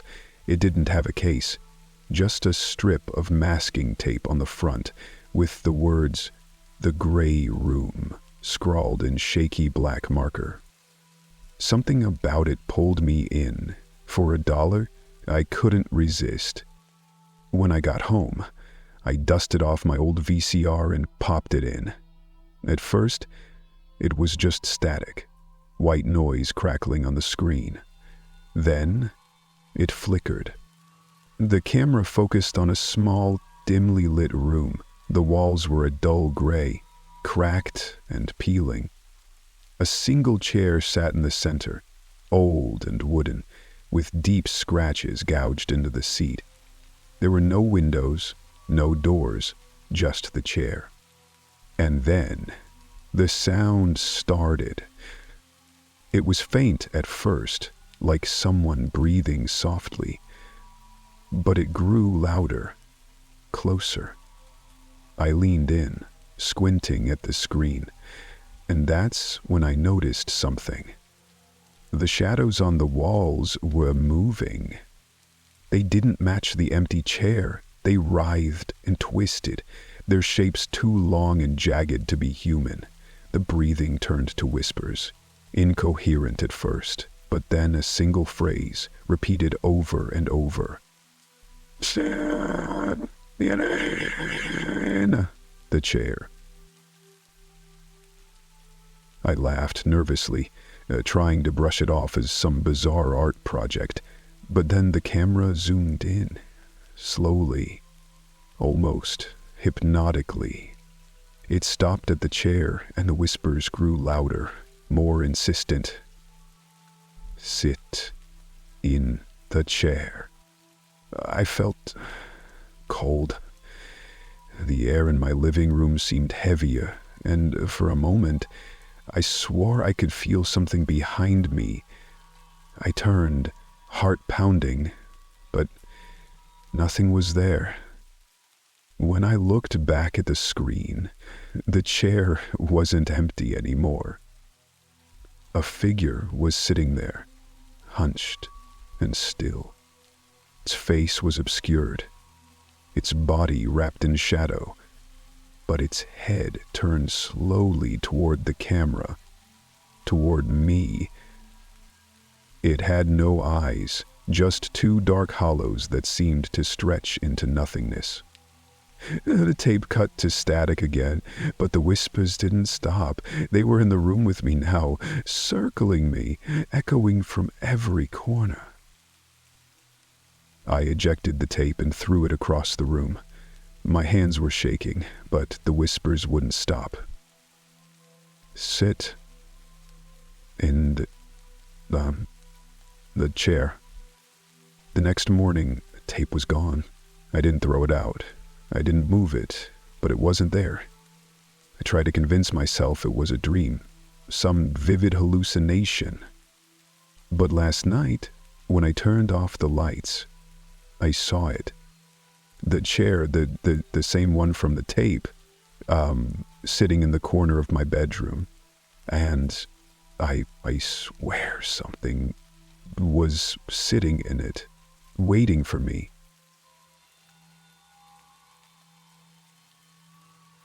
Have you ever heard voices in the static? It was late, maybe past 2 a.m., when Zach first noticed it. His truck was parked at a desolate rest stop off Route 66, One of those forgotten places where the only sounds were the distant hum of crickets and the faint rustle of wind through dry grass. Zach was no stranger to loneliness. Being a long-haul trucker meant you got used to the emptiness. But tonight, something was different. He sat in his cab, fiddling with the old CB radio out of habit. It had been acting up lately, spitting out bursts of static even when there was no one around. Just as he was about to shut it off, he heard it, a faint voice buried in the static. "They have me." Zach froze, his hand hovering over the dial. He leaned closer, trying to make sense of the crackling. "This is Zach on Channel 9. Who's out there?" he asked, his voice steady despite the unease bubbling in his chest. For a moment, there was silence. Then the voice came again, clearer this time, and undeniably human. "They took me. Don't let them take you too." But then the static returned, louder and more chaotic than before. It wasn't normal radio interference. It sounded alive, like whispers layered on top of each other. He switched channels, trying to shake off the nerves. Maybe it was a prank, a local kid messing around with an old transmitter.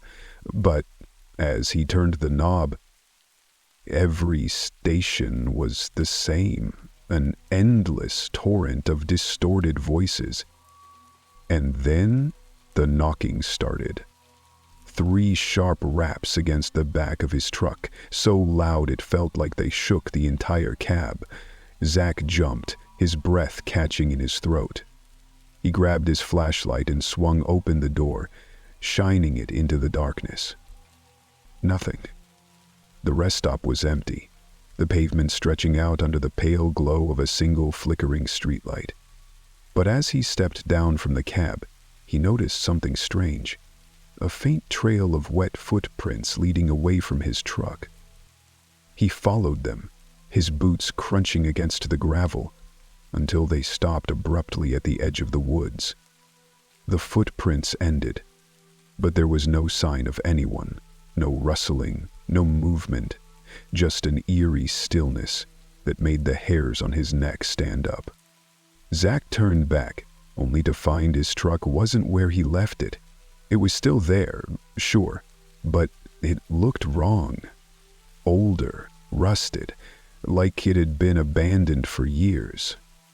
The radio inside crackled to life again, louder than ever. "Run, Zach." He sprinted to the truck, his chest tightening as he climbed into the cab. The moment he slammed the door shut, the static stopped, replaced by an oppressive silence. For the rest of the night, Zach sat motionless, gripping the steering wheel with white-knuckled hands. He didn't sleep, didn't drive, just waited for dawn. When the first light of morning broke over the horizon, he finally dared to look around. The truck was fine, shiny and new as always, and there was no sign of the footprints, no sign of anything strange. Zach didn't talk about it, not to his fellow truckers, not to anyone, but every now and then, when he's driving alone at night, he hears it again. Faint whispers in the static, and he wonders if he ever really escaped.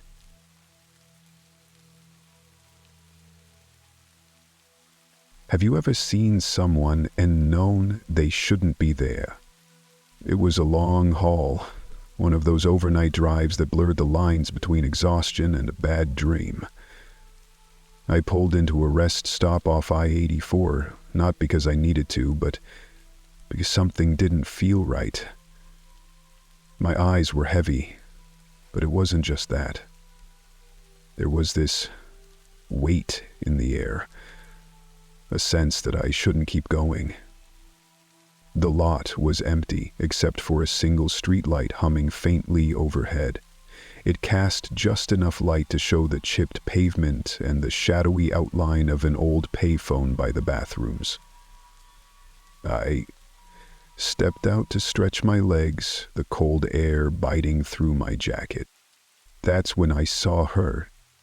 She was sitting on the curb, barefoot, her hair hanging in dark, tangled strands over her face. She wore a pale dress that looked like it belonged in another century. Something a little girl might wear to church. But she wasn't a little girl. Her figure was too long, her limbs too angular. "Hey, you okay?" I called out. My voice echoed in the stillness.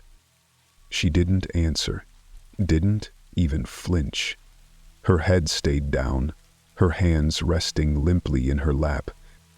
But then, she started humming. It wasn't a song I recognized, just a low, tuneless hum that grew louder the closer I got.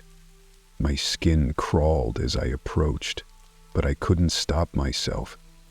There was something wrong about her, but something even worse about leaving her there when I was a few feet away. She finally lifted her head. Her face wasn't right, her eyes were too wide, her mouth stretched into a slack grin that didn't match her expression, and her skin, it was pale, almost translucent, like she wasn't fully real. "Do you have the time?" she asked. Her voice was soft, but there was an edge to it that made my stomach turn. Checked my watch, but the numbers were flickering like a broken clock. "I'm not sure," I stammered. "Psst." She stood up so suddenly I nearly fell back. She was tall, much taller than I expected. "It's late," she said, her voice sharper now, almost angry. I took a step back, every instinct screaming at me to get to the truck. But then she pointed past me, toward the road.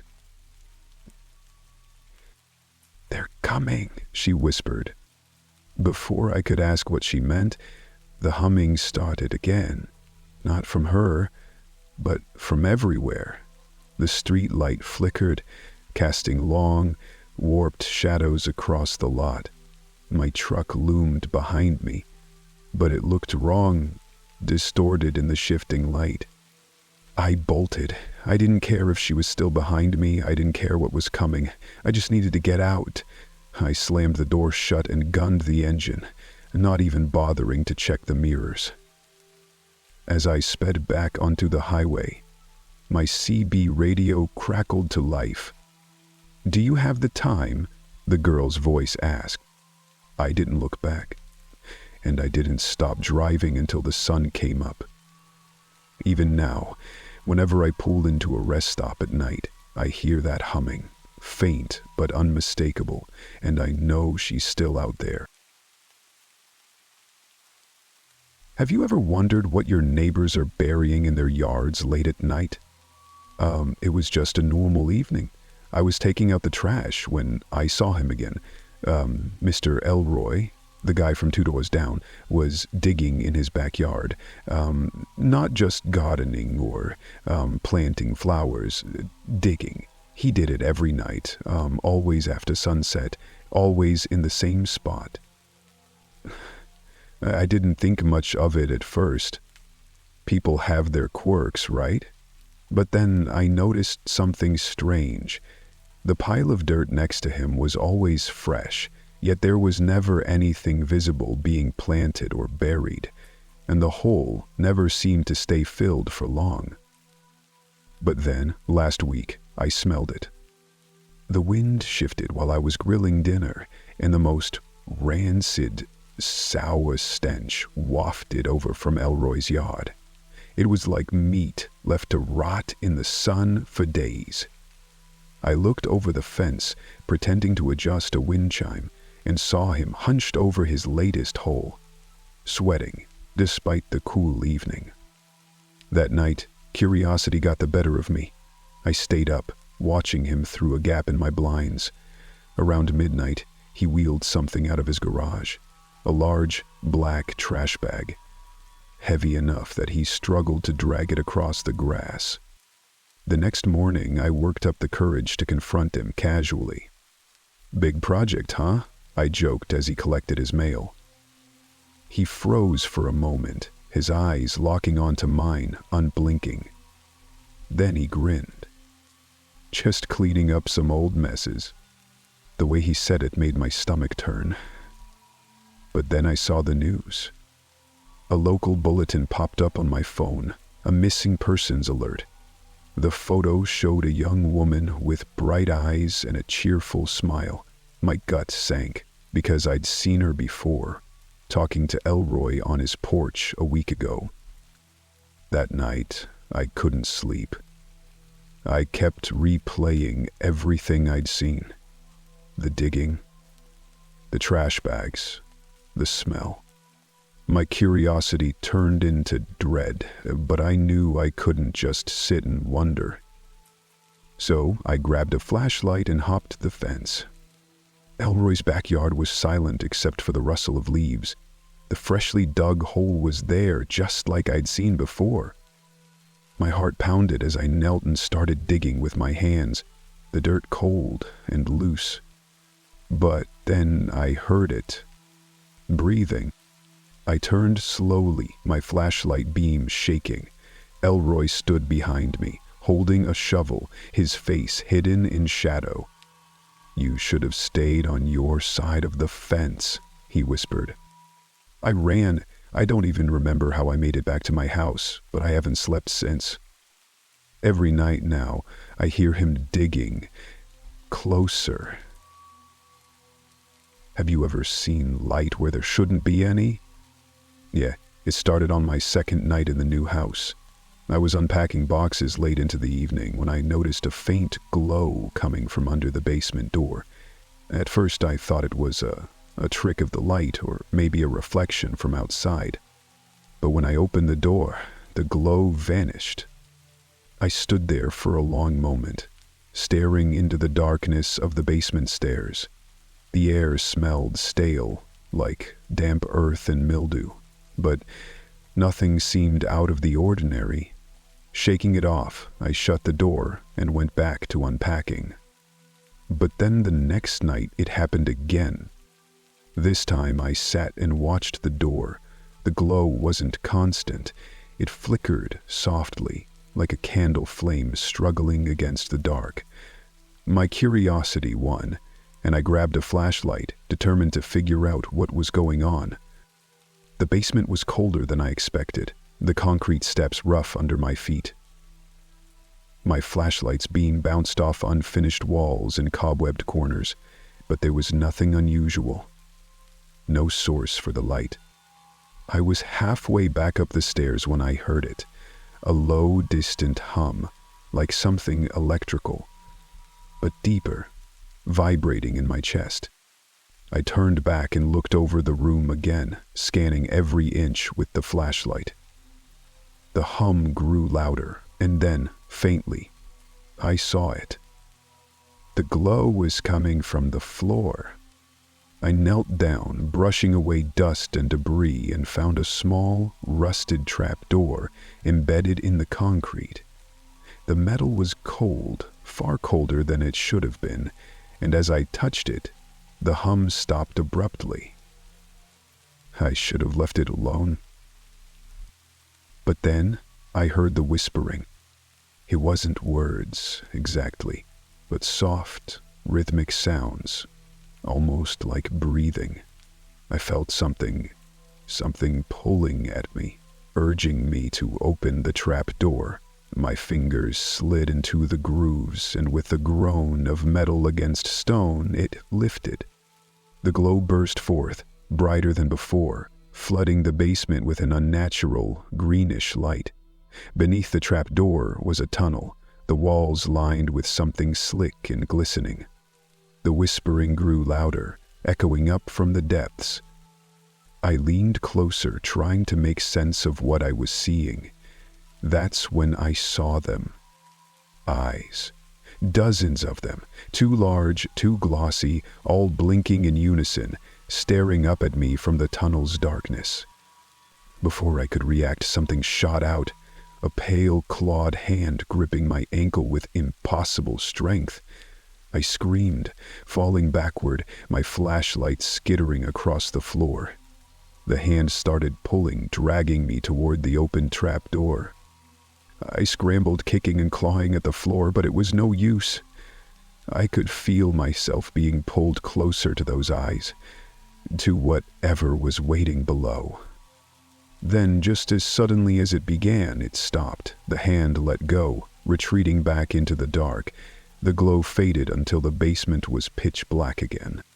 I ran upstairs and locked the door behind me. But now, every night, the glow returns, and the whispers are getting louder. Have you ever felt like someone was watching you, even when you're sure you're alone? That's how it started. A vague, crawling sensation on the back of my neck whenever I sat on the couch by the window. At first, I chalked it up to paranoia. New neighborhood, new house, new everything. I was probably just on edge. But then I noticed her, the neighbor across the street. An older woman, wiry, with stringy gray hair that hung to her shoulders. She never came over, never waved, just stood in her window, staring. Every night, her shadow hovered there behind her sheer curtain. And every night, I told myself it's just her routine. Maybe she's lonely. Until the night I waked. It was a casual, friendly wave, the kind you give when you're trying to be neighborly. She didn't wave back. Instead, she smiled, but not like a normal smile. It was stretched too wide, her lips cracking as if she hadn't smiled in years. I couldn't stop staring at her teeth, jagged, yellowed, too sharp. I drew my blinds after that, trying to forget her, but forgetting wasn't an option. But then the noises began. Late at night, around 2 or 3 in the morning, I'd hear scratching on the walls. At first, I thought it was rats or raccoons, but when I checked outside, there were no marks, no footprints, just silence. My other neighbors seemed normal, busy with their lives, but every time I mentioned the woman across the street, they'd grow quiet and changed the subject. One night, I couldn't take it anymore. I stayed up, staring out through a small gap in the blinds, determined to catch her in the act. Around 3 a.m., I saw her leave her house. She wasn't walking, she was crawling. Her limbs bent in ways they shouldn't, her head jerking back and forth like a puppet with tangled strings. She moved toward my house, dragging something behind her. A long bundle wrapped in filthy cloth. My heart pounded as I grabbed my phone, dialing 911. But then I looked back and she was gone. No one believed me when I told them. The police found nothing. No footprints, no evidence, just the ramblings of a sleep-deprived new homeowner. But last night I heard a knock at my door. Slow, deliberate. I didn't answer, just peered through the peephole. It was her. She was smiling, that awful smile again, only this time she was holding something up for me to see. A photo of me, taken from inside my house. Have you ever wondered why some people never open their curtains? I moved into my new apartment 3 weeks ago, and everything seemed fine at first.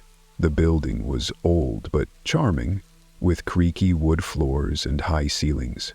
The only odd thing was my upstairs neighbor. I've never seen him, not once. His apartment windows are always dark and his curtains are perpetually drawn. But I hear him, at all hours, footsteps pacing back and forth, slow and deliberate.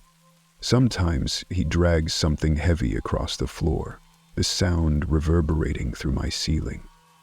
But then I noticed the smell. It started faint, like something stale left too long, but it grew worse each day, sweet and sickly, like rotting fruit or worse. I figured it was a dead rat or something, so I called the landlord. That's Mr. Dunn's place," the landlord said, shifting uncomfortably. He's private. I don't like to bother him." I didn't push. I told myself it wasn't my business.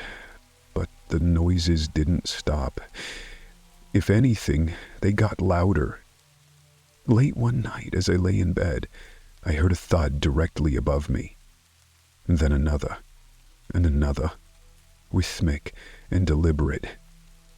I tried to ignore it, burying my head under the pillow, but then I heard something else. A faded voice.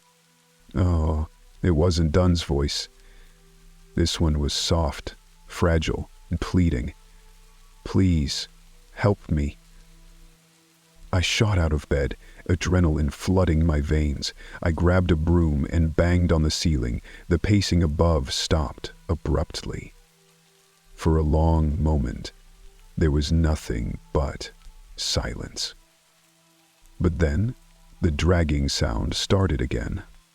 The next day, I went to the landlord's office and demanded to know what was going on. He looked pale, like he hadn't slept in days. "Don's been here for decades," he muttered. "He doesn't bother anyone, and I don't bother him. Best to leave it alone." But I couldn't. That night, I stood in the hallway outside his door, listening. The smell was unbearable, seeping out through the cracks.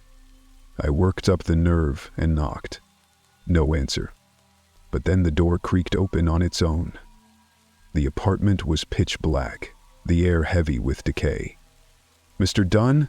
I called, stepping inside. The floor creaked beneath my feet as I moved toward the attic stairs. The smell was stronger up there, like it was seeping through the floorboards. I climbed, my heart pounding with each step. At the top, the attic door was slightly ajar. Light flickered inside, casting strange shadows. I pushed it open and froze. The room was filled with hanging sheets of cloth, stained and torn. In the center was Dunn, his back to me, hunched over something on the floor. He was whispering, his voice low and frantic. "Dan?" I whispered, my voice trembling. He turned slowly, his face pale and hollow, his eyes wide and unblinking. In his hands was a doll, crudely made of human hair and skin. The doll's head turned toward me. Its mouth opened wide, and it let out a blood-curdling scream. Behind me, the attic door slammed shut. Dunn smiled at me, his teeth rotting and sharp. "You shouldn't have come here," he said. "Now you'll stay with us, forever." The lights went out. Have you ever met someone whose smile felt wrong? The first time I saw her, she was standing in the elevator, facing the corner. Her long black hair hung limp over her shoulders, and her back was unnaturally straight. I hesitated before stepping inside, but I was late for work and didn't have time to wait for another one.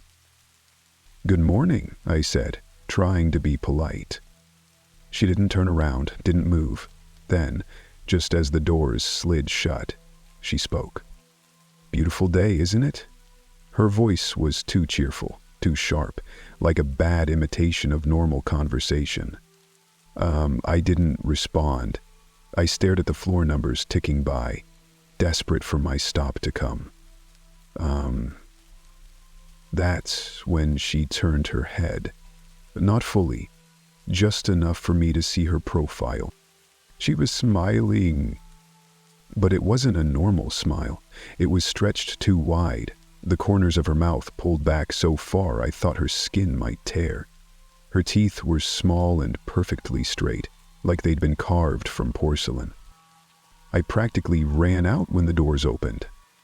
But then I started seeing her everywhere.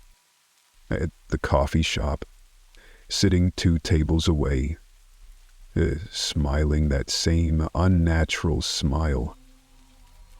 In the hallway outside my apartment, just standing there, her head tilted slightly, her teeth gleaming under the dim light. I tried to tell myself she was just a weird neighbor, maybe someone who didn't know how to act in public, but each time I saw her, the smile seemed to grow wider, more strained, like her face was struggling to contain it. One night I woke to the sound of footsteps outside my door, slow, deliberate. I held my breath, straining to hear.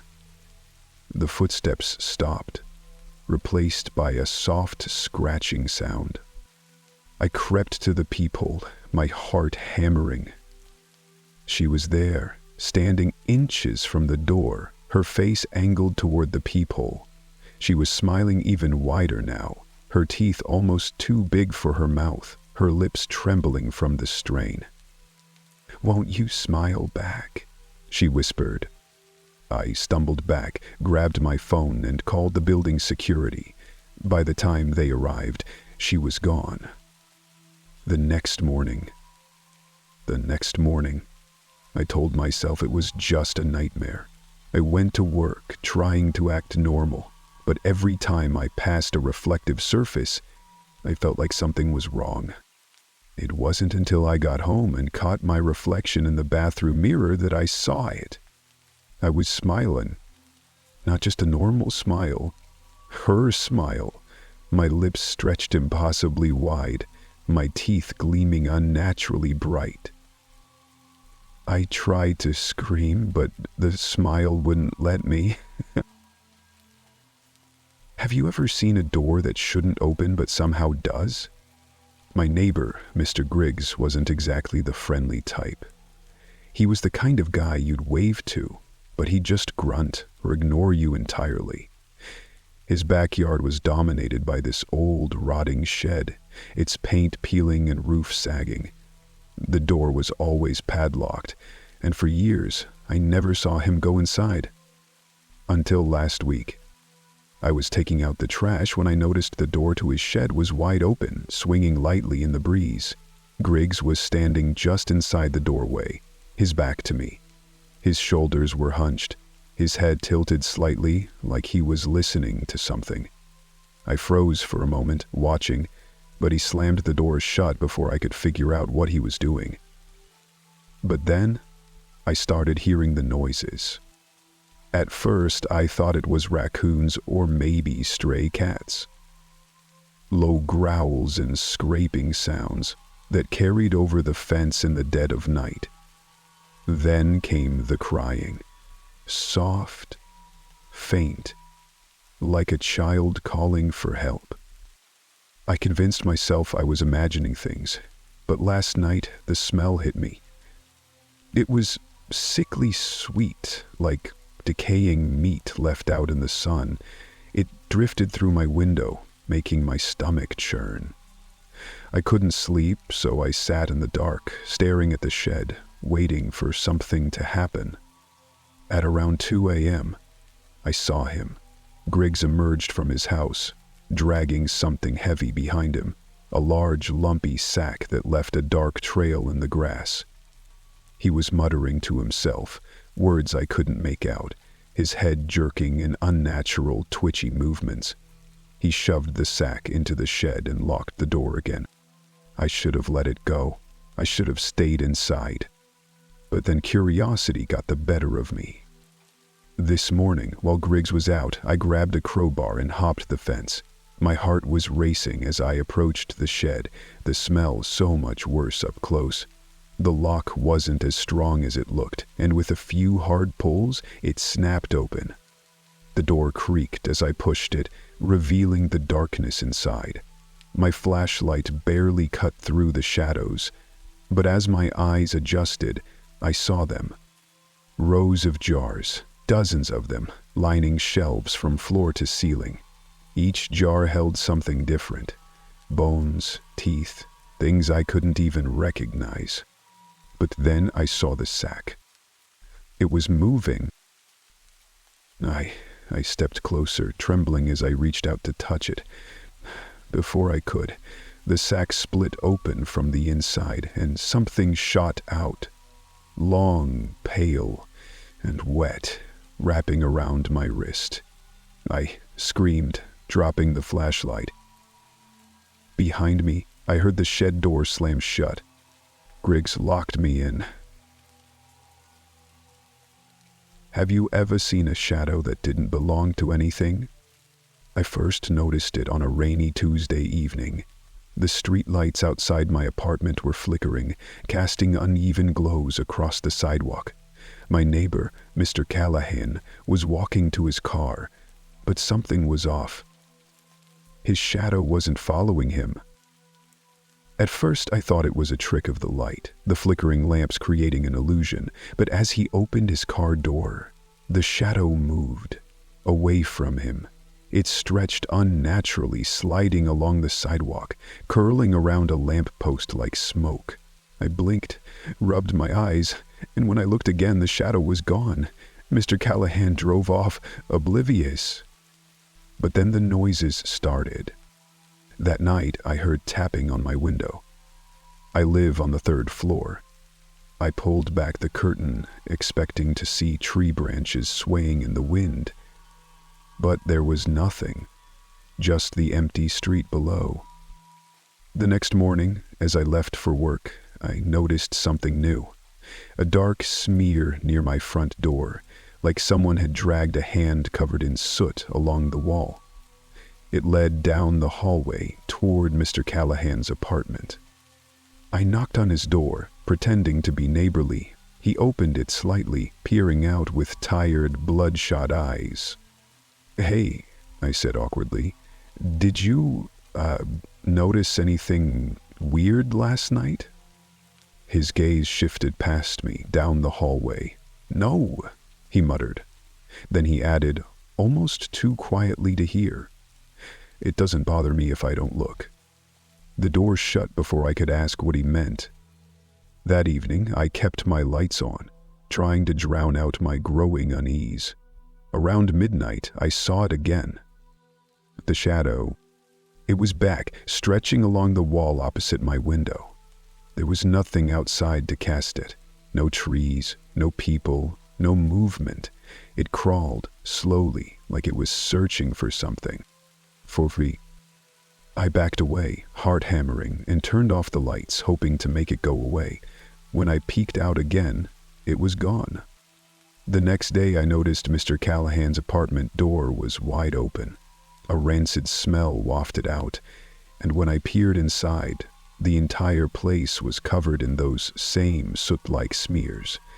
Furniture was overturned, the walls gouged with deep scratches, and no sign of him. I called the landlord, but by the time anyone came to check, the apartment was spotless, like nothing had happened. But last night as I lay in bed, I saw it again.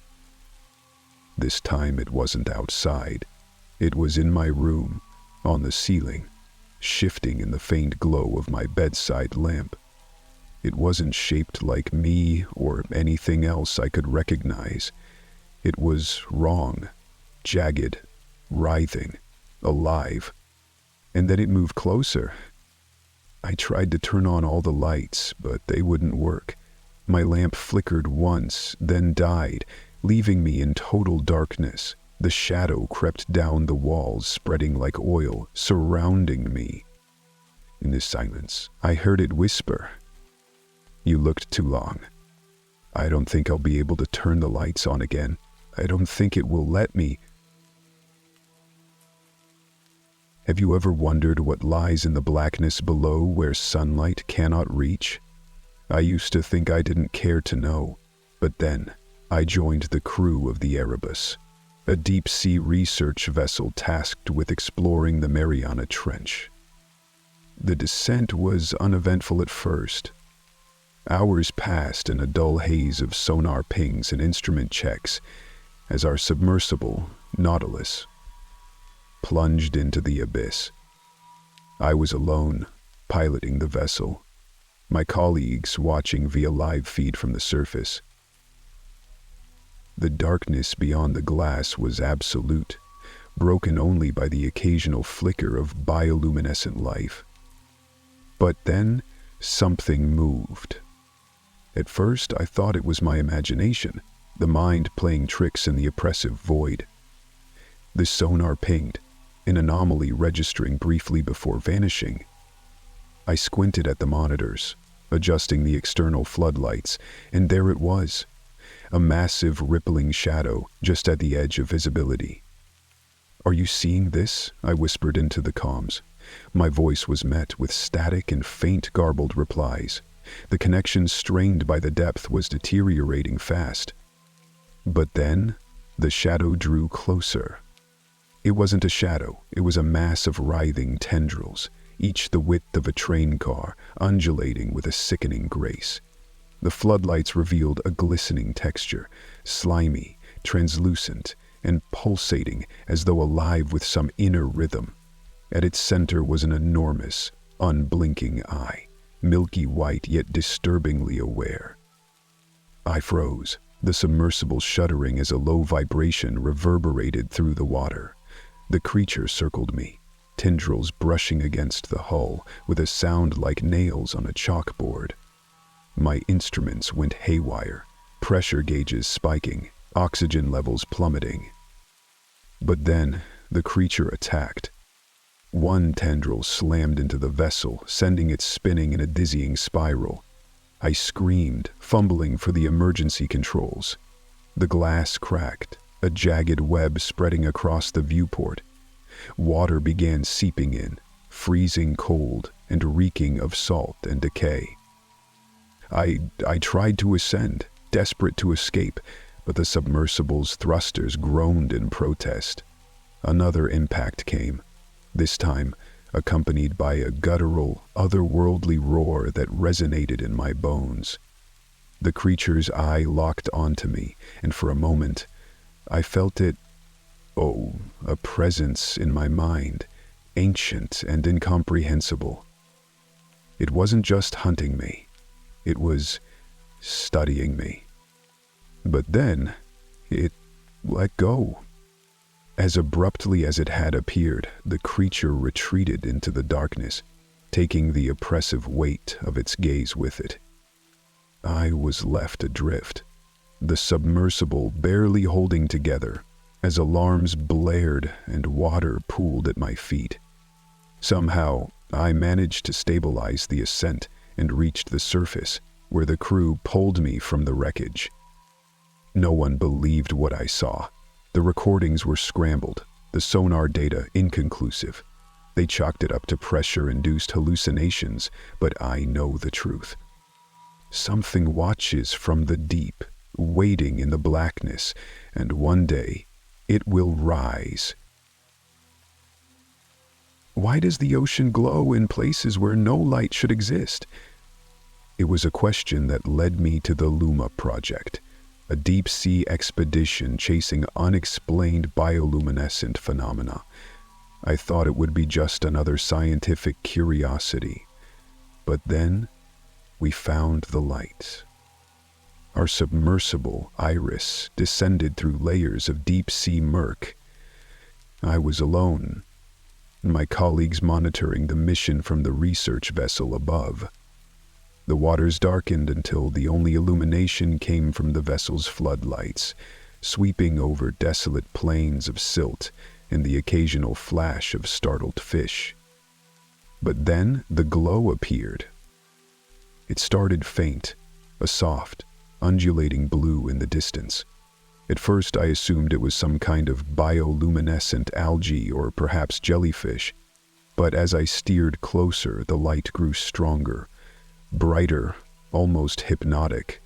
It pulsed in a rhythmic pattern, unlike any natural phenomenon I'd ever studied. The monitors flickered, and static filled my earpiece. "Do you see that?" I asked, though I doubted anyone could hear me. I turned the submersible toward the source, my hands trembling slightly on the controls. But then, the glow shifted. It wasn't a stationary object. It moved with purpose, spiraling and circling in an intricate, almost deliberate dance. I realized the light wasn't coming from a creature, but from something around me. The water itself shimmered, as though infused with a living current of energy. "Oh, this isn't natural," I muttered to myself, trying to focus the external cameras. The light coalesced into shapes, vague and amorphous at first, then forming distinct outlines. Faces, dozens of them, glowing in eerie clarity, their eyes hollow and mouths agape in silent screams. But then they spoke. It wasn't a sound, but a vibration, resonating through the water and into the submersible. Words I couldn't understand clawed at the edges of my mind, fragments of an alien language that seemed to echo from deep within my own skull. The lights intensified, the faces pressing closer, surrounding the vessel. I panicked, gripping the controls as the submersible's systems began to fail. The lights dimmed inside the cockpit, the oxygen meter blinking a dire red. My vision blurred as the glow seeped through the cracks in the hull, crawling like tendrils of liquid fire. But then, I blacked out. When I woke, I was floating on the surface, the submersible nowhere in sight. The rescue crew said I must have ejected, though the safety protocols had never been activated. They couldn't explain how I had survived the crushing pressure of the depths. The others dismissed my story, attributing it to stress or oxygen deprivation, but I remember the light, its cold, unrelenting touch, and the way it whispered truths no human should ever hear. I see it now, sometimes in the corner of my vision, a faint glow that follows me in the night. I was lucky to escape the first time, but I fear the glow has marked me, and one day it will return to claim me.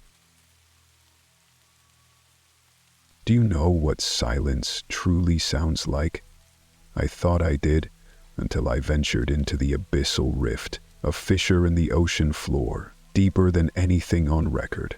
We called it the humming abyss because of the strange vibrations picked up by the hydrophones. But then, the humming began to change. Our submersible, Deep Star, was state-of-the-art, designed for the extreme pressures of the deep ocean. I was alone on this dive, descending into the rift while the team monitored from the surface. The first few hours were uneventful, just miles of barren seabed and the occasional cluster of pale, alien-like creatures drifting past the viewport. But then, I heard it. At first, it was a faint hum, low and rhythmic, almost soothing.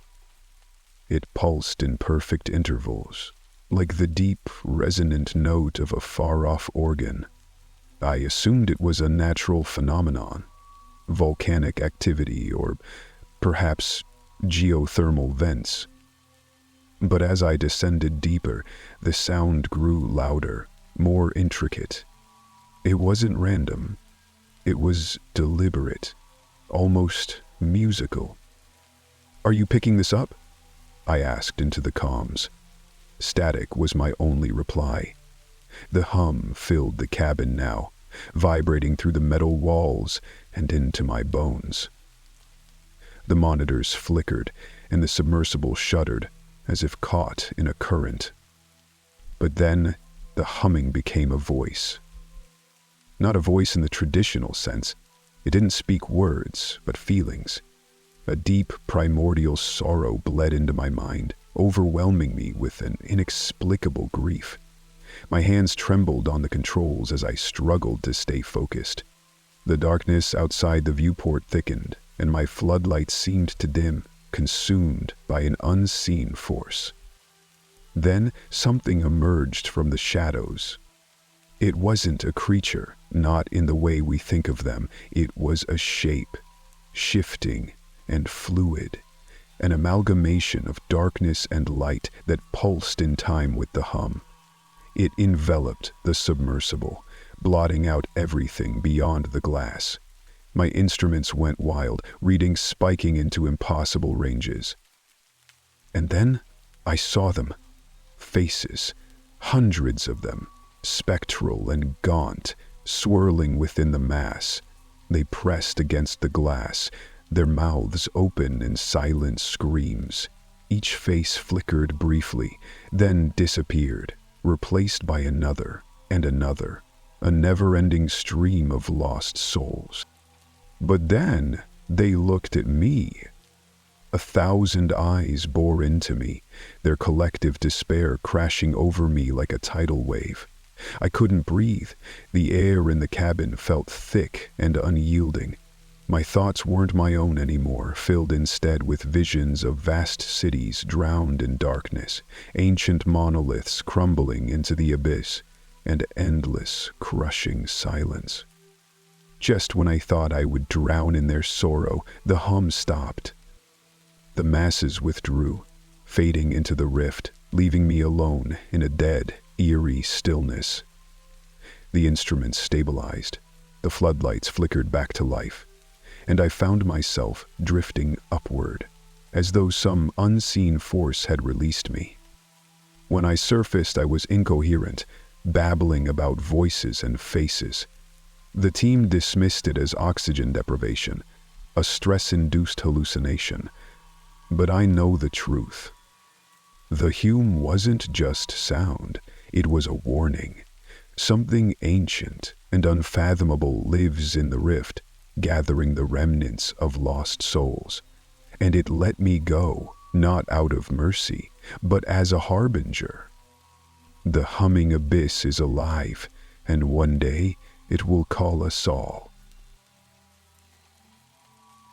Have you ever felt watched in a place where no one else could possibly be? That was the question gnawing at me as our team dove into an uncharted undersea cavern beneath the Antarctic ice. The sonar scans hinted at something massive living there, but then the cave swallowed us whole. Our submersible, Abyssal Echo, drifted through the narrow icy passage. I was one of 3 aboard, cramped and sweating despite the cold, while jagged stalactites hung like the fangs of some immense predator. As the light from the entrance faded behind us, the silence grew suffocating, broken only by the soft hum of our instruments. Then the sonar pinged. The signal bounced back stronger, louder than expected, and the monitor displayed an object. No, a void. Something huge ahead of us absorbed the sound waves completely. We should have turned back then, but curiosity drove us forward. The floodlights cut through the murk, illuminating an open chamber the size of a cathedral. And that's when we saw them. Teeth. Dozens of massive, bone-white spires jutted from the cavern floor, arranged in concentric circles. They gleamed like polished ivory, some broken and jagged, others sharp enough to split steel. At the center of the formation was a gaping maw carved into the earth, a pit descending into unknowable depths. It didn't look natural. It looked alive. But then the teeth moved. A low vibration rolled through the water, deep and guttural, shaking the submersible. The teeth shifted, scraping against each other with a sound that made my skin crawl. From the pit, a faint red light began to glow, pulsing like the heartbeat of a slumbering giant. "We need to leave," I said, my voice barely above a whisper. The others hesitated, transfixed by the display, until the sonar screamed again. Something was rising from the pit, its bulk so vast it registered as an endless wall of shifting mass on the monitors. The floodlights caught a glimpse, a surface covered in rough, blackened scales, each larger than the submersible itself. And eyes. Dozens of glowing red eyes, arranged in unnatural patterns, blinked at us from within the mass. But then it attacked. A tendril-like appendage lashed out, smashing into the submersible and sending us spiraling. Alarms blared as cracks spiderwebbed across the viewport. The water pressure groaned against the weakened hull, threatening to crush us. Another strike, and our lights went out entirely, plunging us into complete darkness. I don't know how I survived. I woke up days later on the surface, rescued by a search crew. The abyssal echo was gone, and so were my crewmates.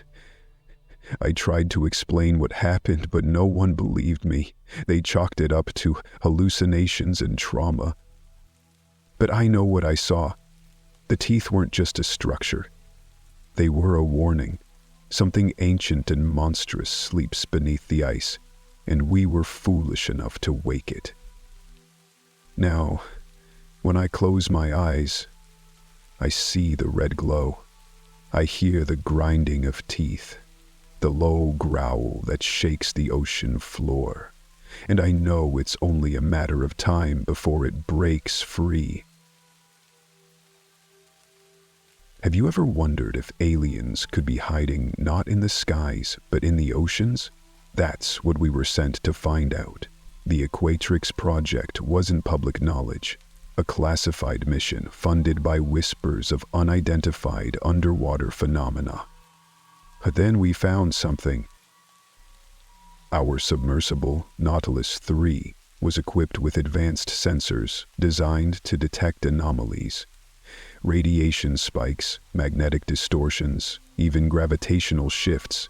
We descended into the Puerto Rico Trench, deeper than we had ever dared before. The water pressed against the hull, the weight of the ocean above almost tangible. Then the signal came. It started as a faint rhythmic ping, unlike any known marine life or geological activity. It wasn't random, it was repeating, mathematical. A language. We followed it deeper, the sound growing louder and sharper. And then we saw it. Beneath the sea floor, a massive structure glowed faintly, its surface covered in fractal patterns that shimmered in hues of green and gold. It wasn't natural. The lines were too precise, the angles too perfect. It looked like a city buried under millennia of silt and rock. We activated the high beam lights, and that's when the structure responded. The patterns on its surface shifted, flowing like liquid metal. The sound changed too, becoming a chorus of overlapping tones that resonated in the pit of my stomach. It wasn't just noise, it was communicating with us. But then the lights in the submersible died. The cabin plunged into darkness, save for the eerie glow emanating from the structure below. The instruments went haywire, spinning into nonsense as a low vibration pulsed through the water. We were locked in place, unable to ascend or move, as if held by an invisible force. Then something rose from the structure. It wasn't a ship, not in the way we imagine. It was a mass of light and form, constantly shifting between shapes, triangles, spheres, spirals, all flowing seamlessly into one another. It moved with a grace that defied physics, its edges bending and refracting the water around it. And then it came closer. The cabin filled with a blinding light, and suddenly I wasn't in the submersible anymore. I was somewhere else, a vast expanse of nothing and everything.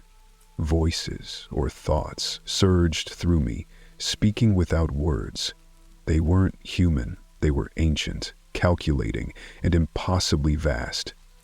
They were the architects of the structure, watchers of our world, and perhaps something more. They showed me images, Earth, but not as we know it, oceans boiling, skies darkened, and a strange craft descending, shaping life into forms they saw fit. We weren't just being visited, we were an experiment. But then They let me go. I woke in the submersible, gasping for air. The glow was gone, the structure now dormant, as if it had never been alive. The instruments stabilized, and we were able to surface. The others dismissed my experience, but I could see it in their eyes. They felt it too. Now back on land, I hear the pings sometimes, faint and far away. They're still there, watching from the depths, waiting for the right moment.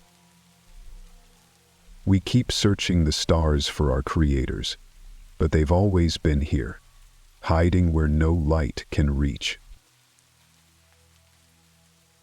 Do you believe in the Ningen? I didn't, not at first. A massive, pale humanoid creature, supposedly sighted by Japanese fishermen in Antarctic waters. It sounded like a ghost story to scare new crew members, but then we saw it. Our vessel, Arctic Voyager, was conducting research near a newly discovered undersea ridge. The cold was bone-chilling, and the water so dark it seemed to swallow the light. I was manning the night shift, monitoring sonar for unusual activity while the rest of the team slept. That's when the blip appeared. It was faint at first, a large mass moving slowly beneath the ship.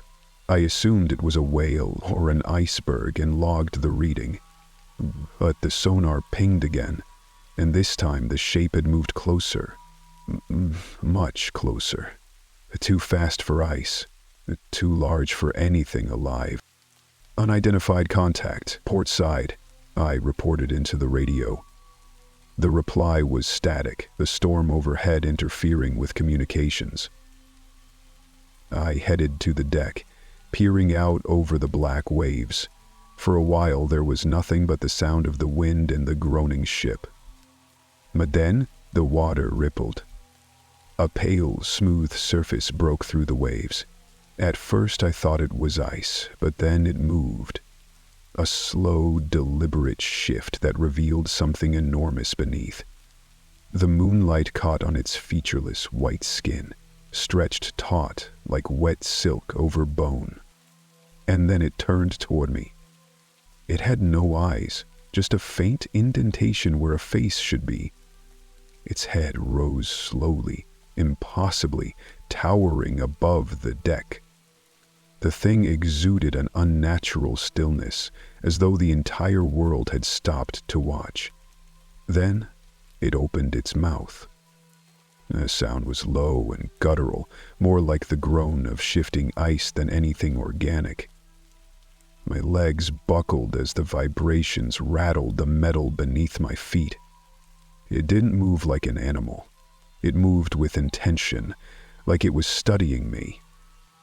And then it reached out. An arm, or something like an arm, emerged from the water. It was too long, bending and twisting in ways that made my stomach churn. The pale, smooth surface glistened as it stretched toward the ship, fingers ending in points too sharp to be flesh, their lashes glowing in the firelight. I stumbled back, shouting for help, but the storm swallowed my voice. The arm brushed against the railing, the metal screeching under its weight. Then, as quickly as it had come, it withdrew, sliding back into the depths. I pushed to my feet, keeping one hand up to smooth down the cloak of my armor. But it wasn't gone. The ship lurched violently, as if struck by something massive. Alarms blared, and the crew scrambled to the deck, their faces pale with confusion and fear. I pointed to the water, but all that remained was the churning sea and the echo of that low, mournful groan. In the morning we found deep scratches along the hull, like claw marks carved into the steel. The official report blamed an underwater collision, but the crew knew better. The Ningen isn't a myth. It's real, and it's watching. Some say it's a remnant of an ancient species, others a warning from the deep. All I know is that the ocean hides more than we'll ever understand. And whatever the Ningen is, it's not done with us yet. Do you ever wonder if the deep ocean is just as vast and unknowable as space? That's the question that led me aboard the Event Horizon, a research vessel equipped with technology meant to bridge the gap between marine biology and astrophysics. We weren't looking for fish or coral. We were searching for anomalies in the quantum patterns of the sea. But then, the anomaly found us. It started as a flicker on our instruments, a strange burst of energy coming from the Hadal zone, nearly 11,000 meters below the surface. The readings didn't match anything natural. No geothermal vent, no tectonic activity. It was artificial, designed. Our team deployed the Nereid, an unmanned drone, to investigate. I stayed in the command module, watching the live feed as it descended. The drone's cameras swept across the barren trench floor, the silence broken only by the occasional whir of its thrusters. Then, the flicker appeared. At first, it was just a distortion on the screen, a shimmering ripple, like heat rising from asphalt. But as the drone approached, the distortion resolved into a geometric shape, a perfect hexagon etched into the seafloor, glowing faintly with a silvery blue light. It pulsed, steady and deliberate, like a heartbeat. "Is this a structure?" I muttered, but no one had an answer. The hexagon wasn't made of rock or coral. It seemed metallic, though it defied analysis, our sensors unable to measure its density or composition. But then the drone stopped responding. The feed turned to static, the controls dead. We tried to recall the Nereid, but it was gone, vanished without a trace. And that's when the flicker spread. The hexagon wasn't alone. More shapes appeared in the darkness, emerging like stars from behind the cosmic veil. Circles, triangles, spirals, all glowing, all pulsating in an intricate alien rhythm. The shapes stretched across the trench floor, forming a pattern too vast and complex to comprehend. And then they moved. The shapes lifted from the sea floor, hovering in the water like living constellations. They folded and twisted in on themselves, morphing into impossible configurations. The light from their forms was blinding, but it wasn't just light. It was data. Streams of symbols and equations burned into my vision, too fast to process but leaving an imprint in my mind. "Turn off the instruments!" someone shouted, but it was too late. The lights aboard the Event Horizon flickered, the hum of the engines stuttering as if something was draining the power. The shapes began to rise, breaking free of the trench and heading straight for us. But then they stopped. Hovering just outside the vessel, the shapes hung there, silent and still. Through the observation window, I could see my own reflection, distorted in their surfaces. And then I realized they were watching us. Not with eyes, but with purpose, as if they were evaluating whether we were worth keeping. Without warning, they vanished, collapsing back into the trench in a cascade of light. The power returned, and the Event Horizon shuddered, as if released from a massive grip. We left immediately, abandoning the mission, but I haven't been able to forget what I saw. Those shapes weren't just objects. They were entities, intelligent, deliberate, and entirely alien. We've spent centuries looking to the stars for life, but we've been blind to the truth. The ocean isn't our unexplored frontier, it's their domain. It started with a low rhythmic hum, faint, almost soothing. I first heard it when our deep space probe returned after 10 years drifting through the void. We'd been monitoring its progress for months, eagerly awaiting the data it had collected from the uncharted sector near Epsilon Eridani. But this sound? This wasn't part of the expected transmission. At first, we thought it was interference. The signal wasn't constant, cutting out at random intervals. But then we realized it was deliberate, a pattern we couldn't decipher. I leaned into the speakers in the lab, letting the sound fill my ears. It felt like the hum was crawling under my skin, whispering secrets to my brain I couldn't understand. Weeks passed as we tried to decode the transmission. Software failed, linguists failed, even our most advanced AI couldn't break it. Yet, something about it felt alive. My colleagues grew restless. Dr. Alvarez, the lead astrophysicist, claimed she could hear faint voices in the hum, chanting, calling her name. I laughed it off at first. Space makes you paranoid. But then the hum began to echo in my dreams. I saw black, featureless shapes moving in the periphery of an endless void. They didn't have faces, but they were watching me. I woke up drenched in sweat every night, my heart pounding like I'd been running for hours. It was getting harder to concentrate on my work, harder to focus on anything but the sound. We received the first visual data from the probe 3 days later. It was static at first, just specks of light blinking across the screen. But then the image shifted. Slowly, almost imperceptibly, it zoomed in on something. A structure, enormous and unnatural, floating amidst the stars. It wasn't a ship. It wasn't a planet. It was an intricate lattice of twisting spires and glowing orbs, like a living cathedral made of black glass. I heard Alvarez scream. I turned to find her clawing at her ears, blood running down her arms. She collapsed before anyone could reach her. She didn't wake up again.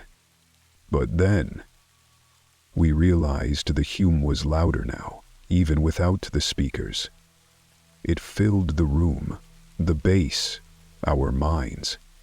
I could feel it vibrating in my teeth, my bones. The patterns we couldn't decipher now burned like symbols in my vision when I closed my eyes. They weren't just trying to communicate. They were trying to invade.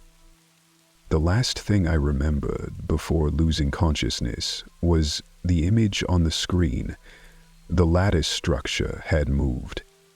It was no longer in the stars. It was here. I woke up, alone. The lab was empty, and the signal had stopped. The silence was deafening. The probe's data feed was gone, but the image of that black cathedral is burned into my mind. I don't know where my team went, or what came through when the structure arrived. But I hear the hum again now, not from the speakers. It's inside me. When Earth's second moon appeared, the world stopped. It wasn't like we'd discovered a rogue celestial body drifting into our orbit. It had always been there, or so the scientists said. Hidden behind Earth's shadow, its presence perfectly cloaked for centuries. But then something shifted, and now it gleamed in the night sky, pale and unsettling. I was part of the research team sent to investigate, stationed aboard the orbital vessel Horizon. Our job was to map its surface and determine its origin. At first, the mission felt routine. The moon, gray and pockmarked like its older sibling, gave no immediate indication of anything unusual. But then we found the structures. They were massive spires, twisting like smoke frozen in time. No entrances, no markings, just smooth obsidian reaching into the void. Their arrangement wasn't random. They formed a perfect spiral, miles across. The deeper we scanned, the stranger it got. Beneath the surface, buried in its crust, were thousands of heat signatures. Not just heat, movement. That night, the dreams began. I saw the moon's surface stretching endlessly, its spires glowing faintly, as figures, too tall, too thin, walked between them. They didn't have faces, but they knew me. They whispered, not in words but in emotions, fear, hunger, rage. When I woke, I wasn't alone. Dr. Lawson, my bunkmate, was standing at the viewport staring at the moon. "They're awake," she muttered, her voice trembling. "We shouldn't have come." But then the ship's alarms blared. Our scanners picked up massive energy bursts from the spires. The heat signatures beneath the surface were rising, converging toward the largest spire. From the bridge, we watched in horror as the moon began to change. The craters shifted, reshaping into massive, staring eyes. The spires tilted, aiming toward Earth. The whispers turned into screams. Crew members started collapsing, clutching their heads, their noses bleeding. Lawson tore at her own face, shrieking, "Ah, they want us to remember," before she threw herself into the airlock. The final transmission from Earth came moments later. "The tides are shifting," the voice said. "The oceans, they're rising." We never made it back. As I write this, the moon is glowing brighter, pulsing like a heartbeat. I know it's not just a moon. It never was. It's been waiting for something, and now it's here. Whatever it wants, it's not going to stop with us. We thought it was just another pocket of dust and gas, a harmless nebula cataloged as GN17. But GN17 wasn't like the others. From the moment our ship, Eclipse Voyager, entered its fringes, something felt wrong. The space around us was darker than it should have been, shadows stretching unnaturally across the stars. It began subtly. Our ship's sensors reported objects moving just beyond our visual range, yet nothing appeared on the monitors. Our communications were filled with static, interrupted by faint whispers in languages none of us recognized. I remember the first incident vividly. Ensign Malik swore he saw someone standing in the observation deck, a woman in an old Earth spacesuit. Her helmet was cracked, her face pale and hollow, but she vanished when he approached. Malik was rational, a skeptic, but after that, he wouldn't go near the deck again. But then, the whispers became voices. They called to us, each crew member hearing something personal and impossible. I heard my father, dead for 20 years, calling me by a nickname no one else knew. Captain Herrera claimed to hear her child, though she never had one. We tried to leave, but the engines wouldn't engage. It was as if the nebula was holding us in place, drawing us deeper into its heart. The lights on the ship flickered constantly, and each time they went out, we'd see figures in the shadows, dozens of them, their forms transparent and flickering like static. Malik was the first to crack. He walked into the airlock without a suit, muttering, "They're waiting for me."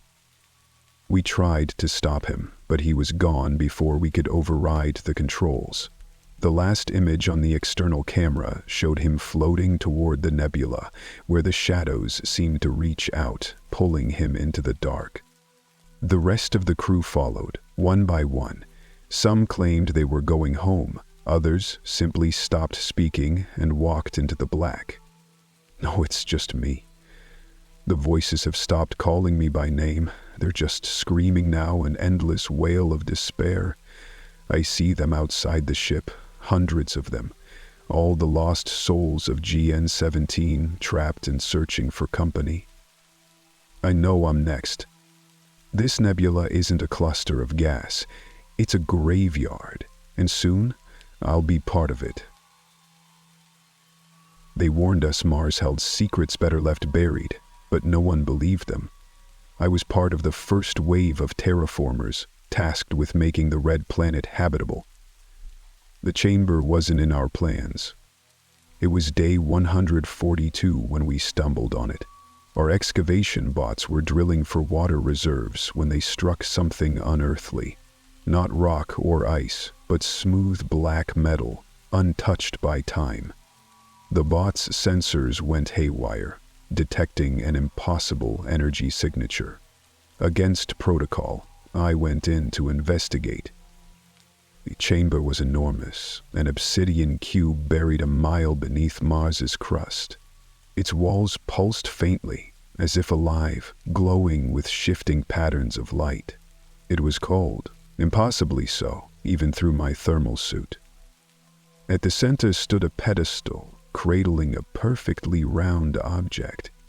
Not quite a sphere, it seemed to shimmer and ripple, as if it were made of liquid trapped in a frozen state. I should have reported it immediately, but then it spoke. Not in words, but in feelings. It filled my mind with whispers of knowledge and power, visions of a thriving Mars, terraformed in an instant, lush with forests and oceans. It promised me the key to save humanity.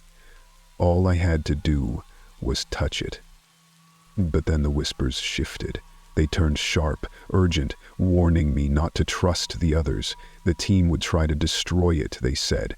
Only I understood its true potential. I stumbled out of the chamber, shaken but said nothing.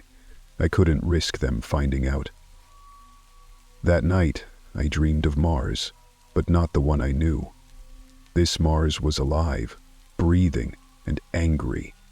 Crimson tendrils of light reached across the sky as the planet writhed beneath them, screaming. The next morning, the whispers began again, louder this time, urging me back to the chamber.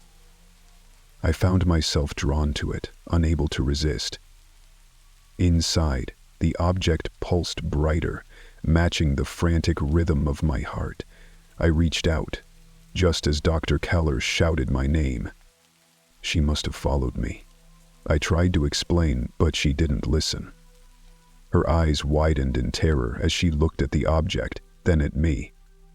"We have to seal this place," she whispered. "It's not a tool. It's a prison." But then the chamber shook. The object flared, and I felt it. Rage, ancient and boundless. I wasn't controlling it. It was controlling me. Keller ran, shouting for the team. I should have gone after her. Instead, I stayed. I touched the object. I imagined the words flowing out by me like a torrent of power. The last thing I saw before everything went black was Mars's surface splitting open, red light pouring into the sky. I woke up on the surface, surrounded by silence. The chamber was gone, along with Keller and the rest of my team. Now I'm alone, and Mars is alive. Its whispers are everywhere, promising salvation or annihilation. I don't know how much time I have left, but I can feel it spreading. I thought I was saving humanity, but I've unleashed something else entirely. The anomaly appeared out of nowhere, a star unlike any we'd ever seen. It wasn't on any star charts, and the astrophysics community buzzed with theories. A rogue celestial body, a supernova remnant, whatever it was, it sat impossibly still in the void. No orbit, no movement, just pulsing with an unnatural black light. I was part of the exploratory crew sent to investigate. Our vessel, Vanguard, was equipped for deep space anomalies, but none of us were prepared for what we found. The star didn't burn. It absorbed. Its edges shimmered like a mirage, its core darker than the blackest void. As we approached, it became clear this wasn't a star at all. The instruments went haywire the closer we got, readings fluctuating wildly. What terrified us most wasn't the gravitational field. It was the voices. It started with whispers, faint and indistinct, as though coming from the static of our communication system. But then we realized the voices weren't external. They were in our heads. I heard my sister's voice first, even though she'd been dead for years. "Come closer," she said, her tones soft, coaxing. "I'm here." Waiting. Around me, the crew acted strangely. Captain Torres locked himself in his quarters, claiming he saw his mother on the surface of the star. Engineer Patel began dismantling systems for reasons he wouldn't explain. But then the dreams began. I saw Earth, but not as it should be. Cities crumbled beneath skies filled with screaming shadows. The star loomed above it all, consuming everything in its path. I woke up gasping for air, the whispers louder now, promising answers if I only stepped closer to the observation deck. We made the mistake of sending a probe into the star's core. It vanished the moment it crossed the event horizon, but not before transmitting one last image. It wasn't heat or plasma inside. It was faces, billions of them, screaming silently, locked in eternal torment. The crew turned on each other after that. The whispers weren't just voices anymore, they were commands. They wanted us to enter the star, to feed it. One by one, my crewmates walked into the airlock, their faces serene, and jettisoned themselves into the void. Now I'm alone. The whispers are deafening, the promises sweeter. I can feel the pull of the star, not physical but emotional, a compulsion I can't resist. My hands hover over the controls, trembling. I know what it wants. The last thing I'll see is its surface rushing toward me, and then I'll join the faces in the dark. We thought the Horizon was just another deep space exploration vessel, sent to chart the farthest reaches of the galaxy. But it wasn't just space we were exploring, it was time. The mission began like any other. Our task was to investigate a strange cosmic anomaly, a rippling, swirling patch of blackness on the edges of the galaxy. The readings were like nothing we'd ever encountered. Energy signatures that fluctuated in impossible ways, bending light and space itself. At first we thought it was a black hole or a wormhole. But then we crossed the threshold. Our instruments went dark, the ship shuddered, and the stars outside stopped moving. We were still, but something else was moving inside the ship. It started with whispers, barely audible, the sound of doors opening and closing when no one was there. I found Captain Devlin in the control room, staring at the screen, unblinking. "We've passed the edge," she whispered. "Time doesn't exist here." At first we laughed it off. Just another technical glitch, another strange side effect of the anomaly. But then the crew began to age, and then not age at all. Engineer Ross, the youngest among us, grew older with each passing day, his face lined with wrinkles as if a decade had passed in mere hours. But Lieutenant Ellis, who had been stationed on the lower deck, remained untouched by time. His hair didn't grow, his skin didn't change. He told us he could feel the horizon pulling at him, calling him to the edge of the ship. It was Lieutenant Ellis who found the door. It was an old maintenance hatch, sealed for years, buried deep within the vessel. But the door wasn't just an access point. It was a gateway. When we opened it, we didn't find the bowels of the ship. We found another ship, a darker, older version of the Horizon. Its corridors were covered in dust, and its crew were us. The duplicates of the crew moved as if they were sleepwalking, their faces blank, trapped in loops of time they couldn't escape. I saw myself in one of the hallways, standing in front of a control panel, pressing buttons I'd never seen before. And then it hit me. Everything we were doing, everything we'd done had already happened. We were trapped in an endless cycle, reliving our mission over and over again, slipping between moments like ghosts. I'm writing this as the air supply begins to dwindle. The whispers are louder now, coming from every direction.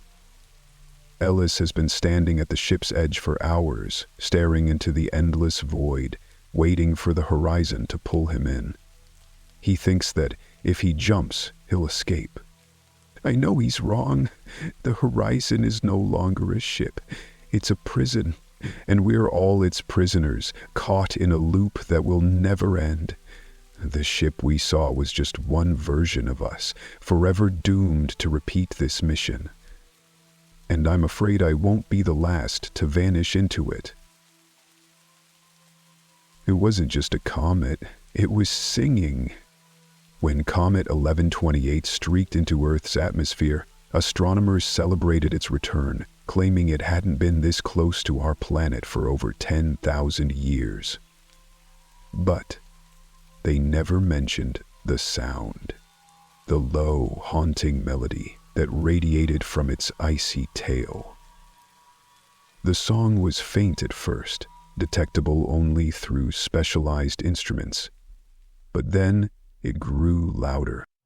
I was a sound technician at the Deep Space Research Facility, tasked with analyzing the comet's strange emissions. The frequencies were mesmerizing, almost hypnotic. When played back at a higher amplitude, the song was beautiful, mournful, like a hymn sung by a forgotten god. It stirred something deep within me, a mix of sadness and longing I couldn't shake. But then the people started disappearing. It began with Dr. Reed, our lead astrophysicist. He was recording the song late one night when I found his lab empty, his chair spinning slowly, headphones discarded on the floor.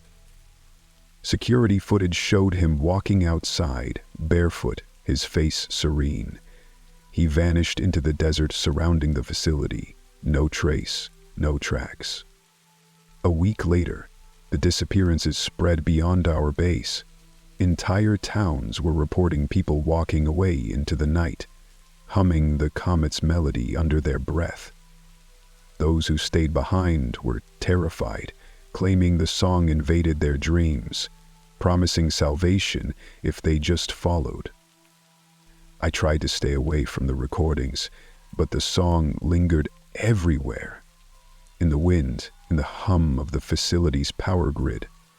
One night I couldn't resist. I locked myself in the soundproof lab and played the comet's melody at full volume. It wasn't just sound, it was alive. I saw visions of towering spires made of ice and light, stretching endlessly into a dark void. Shapes moved between them, slender and otherworldly, humming the same tune. I felt them looking at me, welcoming me. But then I saw Earth. The comet's tail brushed the atmosphere, and everything changed. The oceans churned, the skies blackened, and cities crumbled. The song wasn't a gift, it was a lure. And we were already caught. I shut the recording off and stumbled out of the lab, but it was too late. My colleagues were gone, their stations abandoned. The last message on our comms was a single word whispered by countless voices. Come! Now I hear it everywhere, louder with each passing hour. I can feel it pulling at me, and I know I won't last much longer. The comet isn't just passing by, it's calling us home. They say the cabin called Barefoot Cottage is cursed. Tucked away in the woods, miles from any road, it has a reputation for swallowing its visitors whole.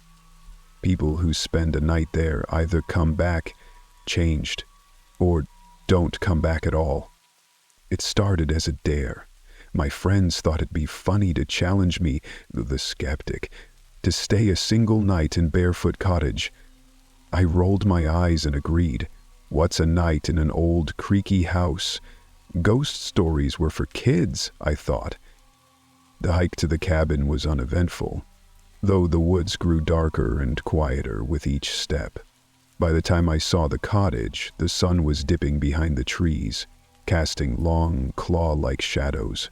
The cabin looked abandoned, its windows covered in grime, the door hanging slightly ajar. I pushed it open and stepped inside. The air inside was stale, heavy with the scent of rotting wood and mildew. A single wooden chair sat in the corner, facing the far wall. The floorboards groaned under my weight, as if the house didn't want me there. I set my backpack down and scanned the room. The place was small, a single room with a fireplace, a table, and that ominous chair. As the hours ticked by, nothing happened. I almost laughed at how normal it felt.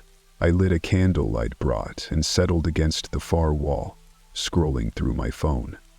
That's when I noticed it. The chair in the corner. It had moved.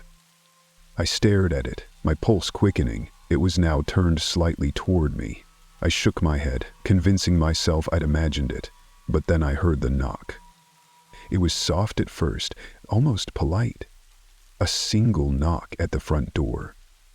I froze, the candlelight flickering around me. "Hello?" I called out, my voice shaking. No response, just silence. Then the knock came again. I crept to the door, every muscle in my body screaming at me to run. I flung it open, expecting to see someone, anyone on the other side. But the porch was empty, the woods dark and still. My breath clouded the air as I stepped outside. That's when I saw them. Footprints, bare footprints, leading away from the porch and disappearing into the trees. I slammed the door shut, locking it. My heart raced as I turned back to the room. The chair was now facing me completely. I didn't have time to react before the floorboards upstairs creaked. My blood ran cold. Barefoot Cottage was a single-story cabin. There was no upstairs. A loud crash echoed above me, followed by heavy footsteps that seemed to pace back and forth. The chair tilted slightly, as if an invisible force had brushed past it. The candle's flames sputtered, throwing grotesque shadows across the walls. Then I heard it. A voice, soft and broken, whispering just behind me. "Why did you come here?" I spun around, but no one was there. The air grew colder, and the voice came again, louder now. "You shouldn't be here." I bolted, grabbing my bag and fleeing into the night. The woods felt alive, the trees closing in as if trying to trap me. I didn't stop running until I reached the main road, my chest burning and my legs shaking. I told my friends I made it through the night, but I lied. Barefoot Cottage isn't just haunted, it's alive. Something watches from its walls, from its empty rooms. And I'll never forget those footprints. They weren't leading away from the cottage. They were leading back to it. They say a Whispering Pines cabin got its name from the way the wind sounds in the trees, but that's not the truth. The whispers don't come from the pines. They come from inside the cabin. I didn't believe the stories when I first heard them. My brother dared me to spend one night there, alone. I laughed it off, packed a flashlight and a blanket, and made the hike up to the remote cabin deep in the woods. It was supposed to be abandoned for decades, but when I reached it, the door was slightly ajar, swaying in the evening breeze. Inside, the place was a time capsule. An old rocking chair sat by a cold, soot-covered fireplace. A table with rusted utensils stood in the corner. Dust coated every surface. but the air was heavy, like the place had never truly been empty. As night fell, I felt the first pangs of unease. The wind outside was still, unnervingly quiet, yet I began to hear faint whispers. At first, I thought it was my imagination, soft voices just on the edge of hearing. But as the hours passed, the whispers grew louder. They seemed to come from the walls, from under the floorboards, and from the rafters above. I tried to distract myself, scrolling through my phone until the battery died. The silence that followed was suffocating. And then, the whispers changed. I could make out words now, but they were in a language I didn't recognize. A low, guttural chant echoed through the cabin. And suddenly the rocking chair began to move. It swayed back and forth, creaking against the floor.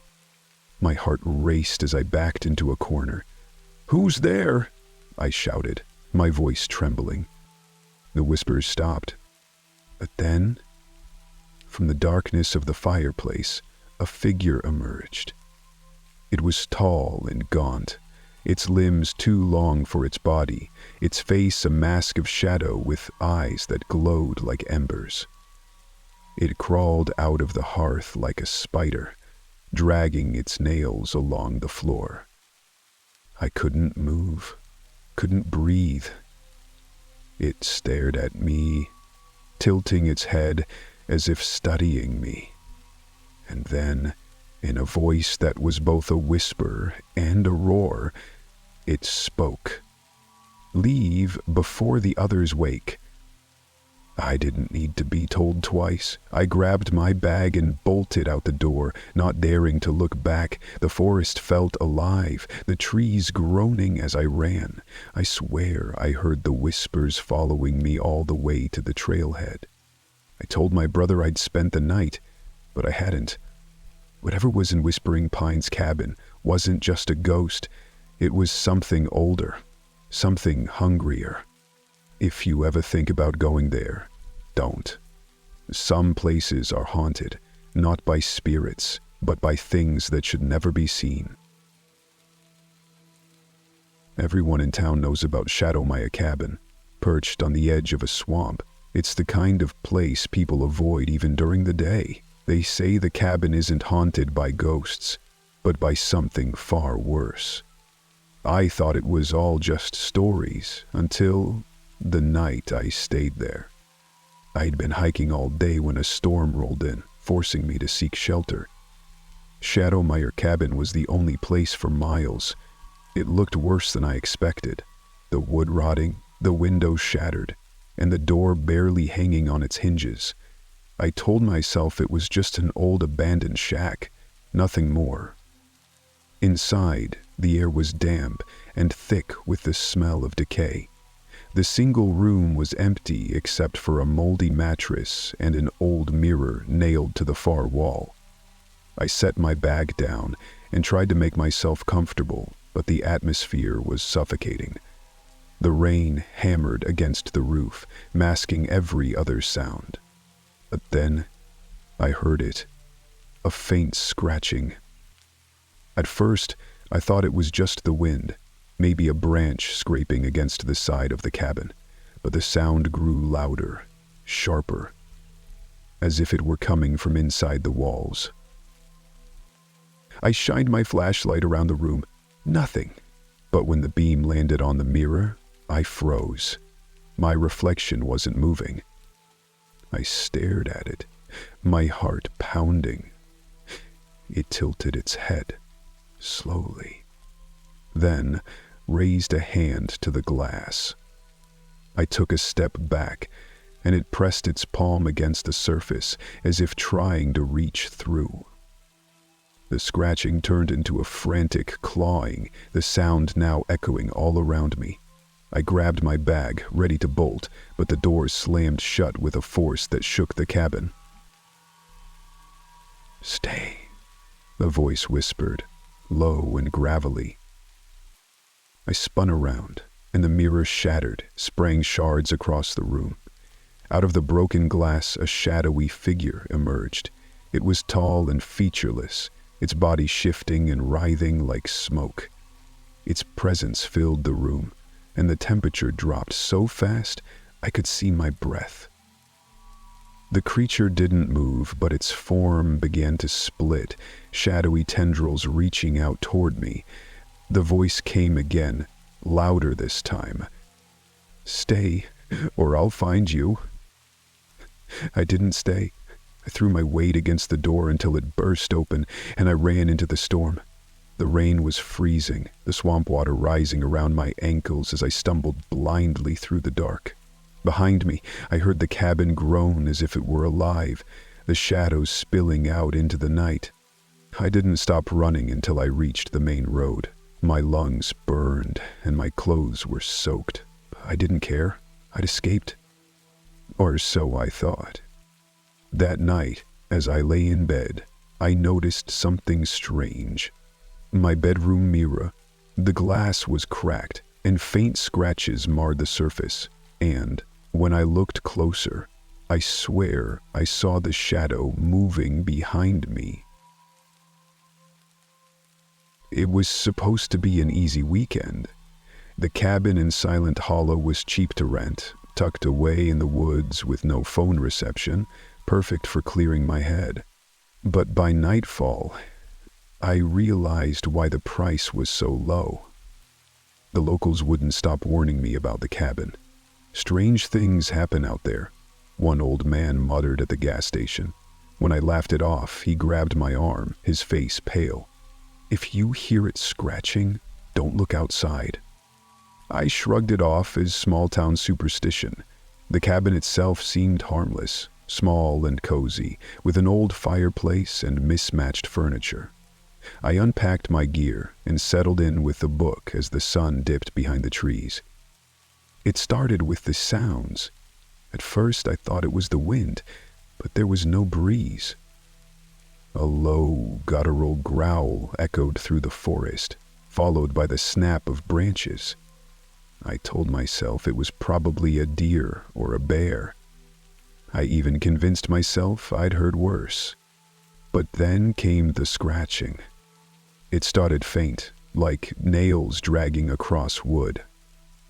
I froze, my heart pounding as the sound grew louder, closer.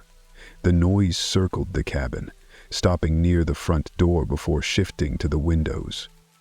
I grabbed the flashlight and shined it out into the dark woods, but all I saw were shadows. Shadows. And something else.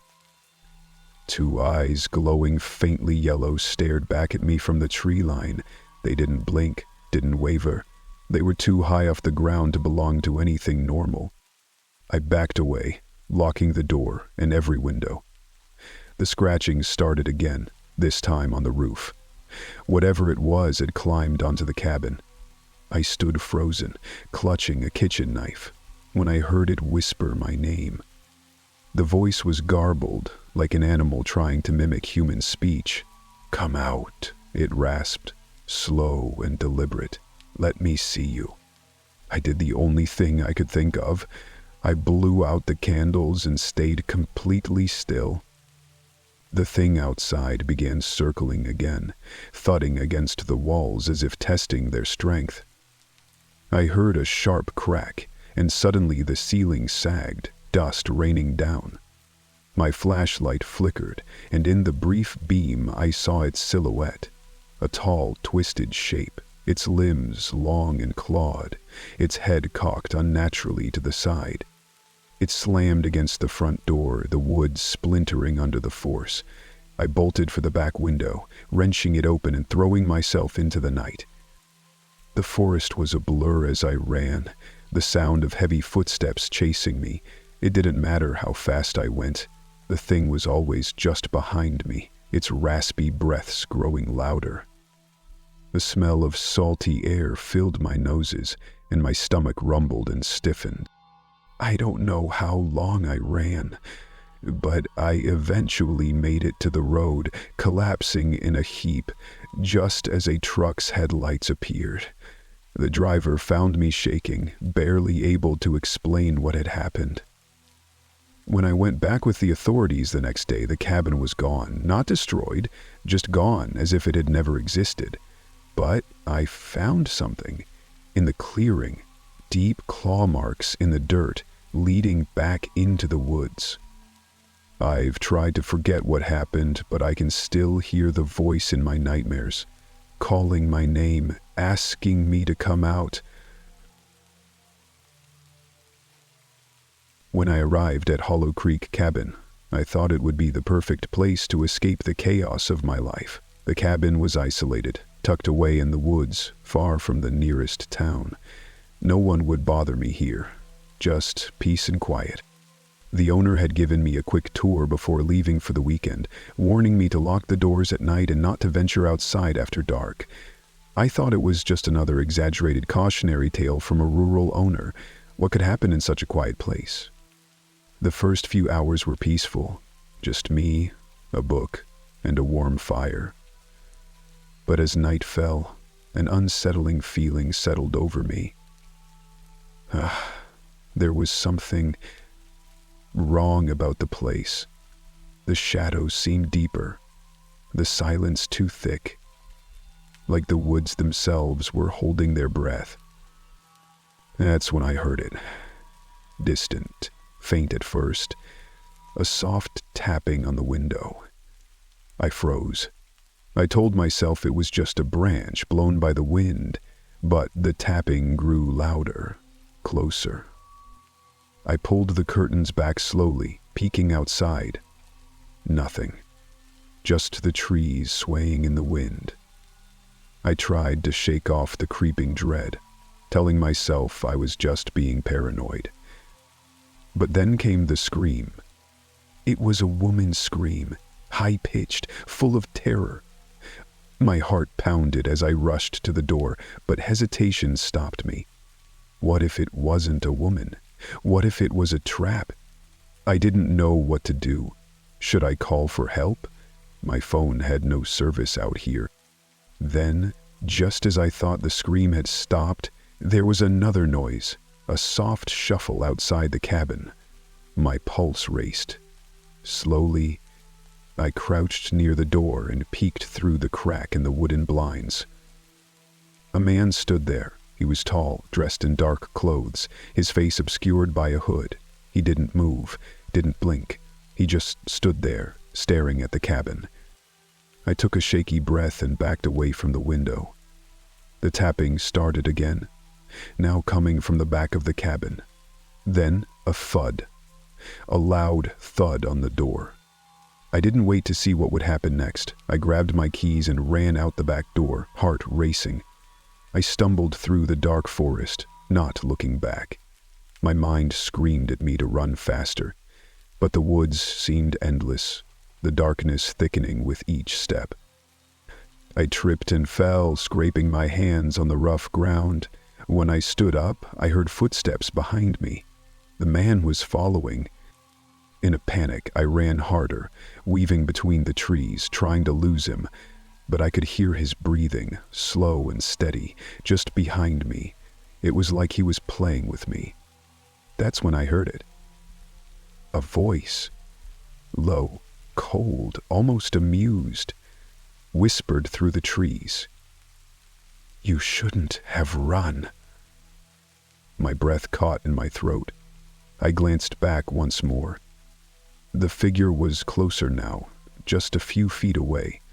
His face, pale and twisted, was almost inhuman, his smile wide and jagged.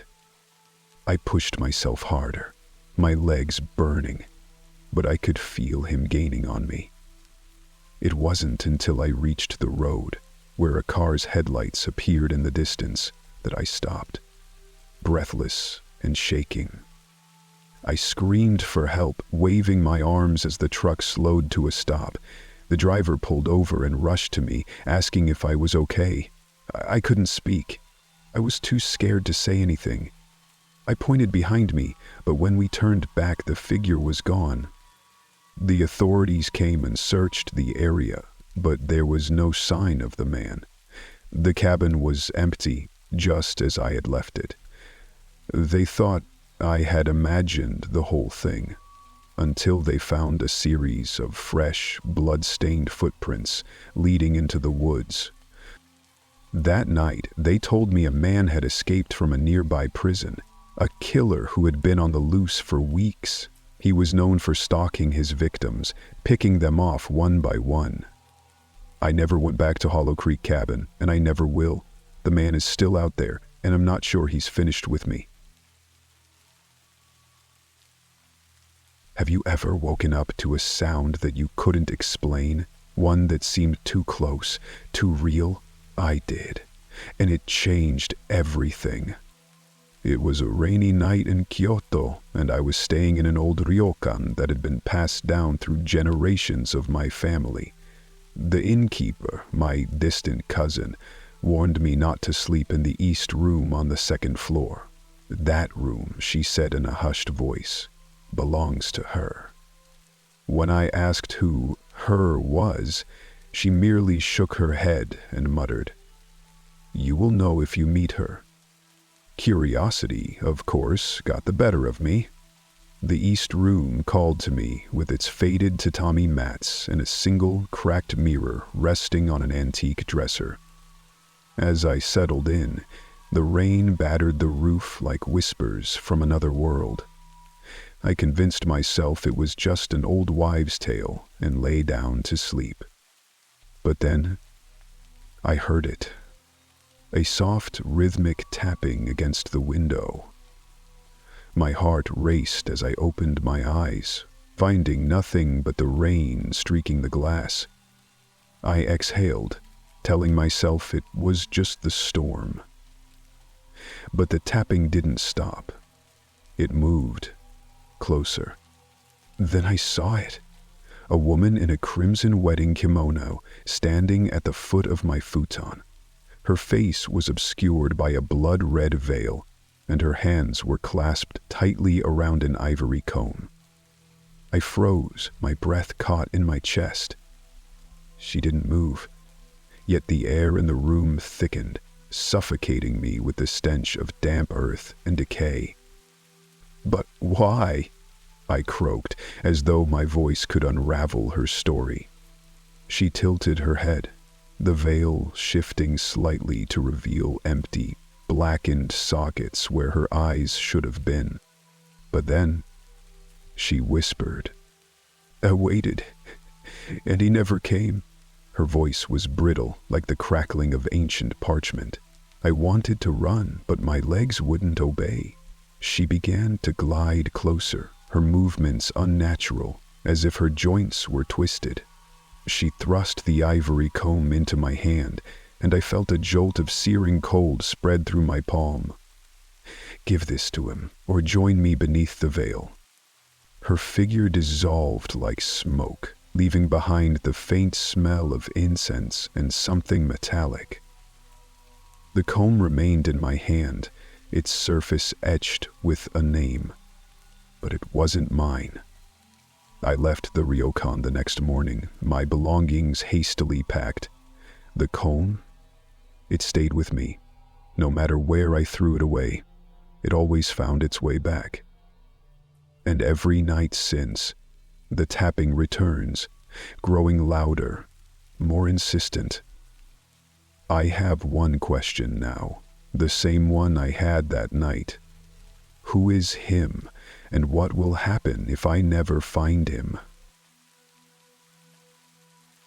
Have you ever seen a face in the dark that wasn't supposed to be there? I have, and I still can't close my eyes without seeing her.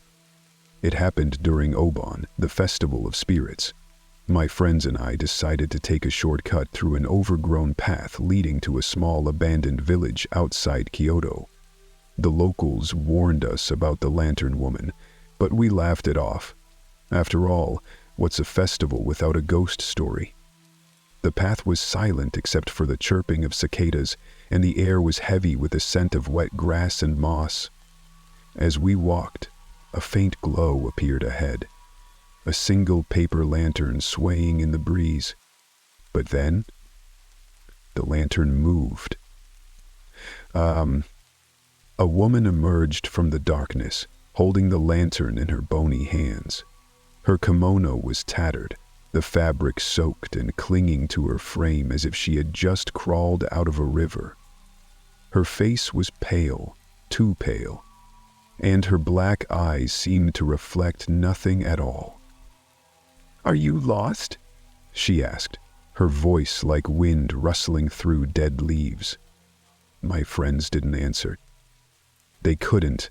We were frozen, rooted to the spot as she glided closer, the lantern casting flickering shadows that danced unnaturally on the trees around us. But then she smiled. Her lips stretched wide, impossibly wide, revealing rows of jagged teeth. Her lantern's glow shifted to a sickly green, and the light seemed to seep into her skin, illuminating the veins beneath.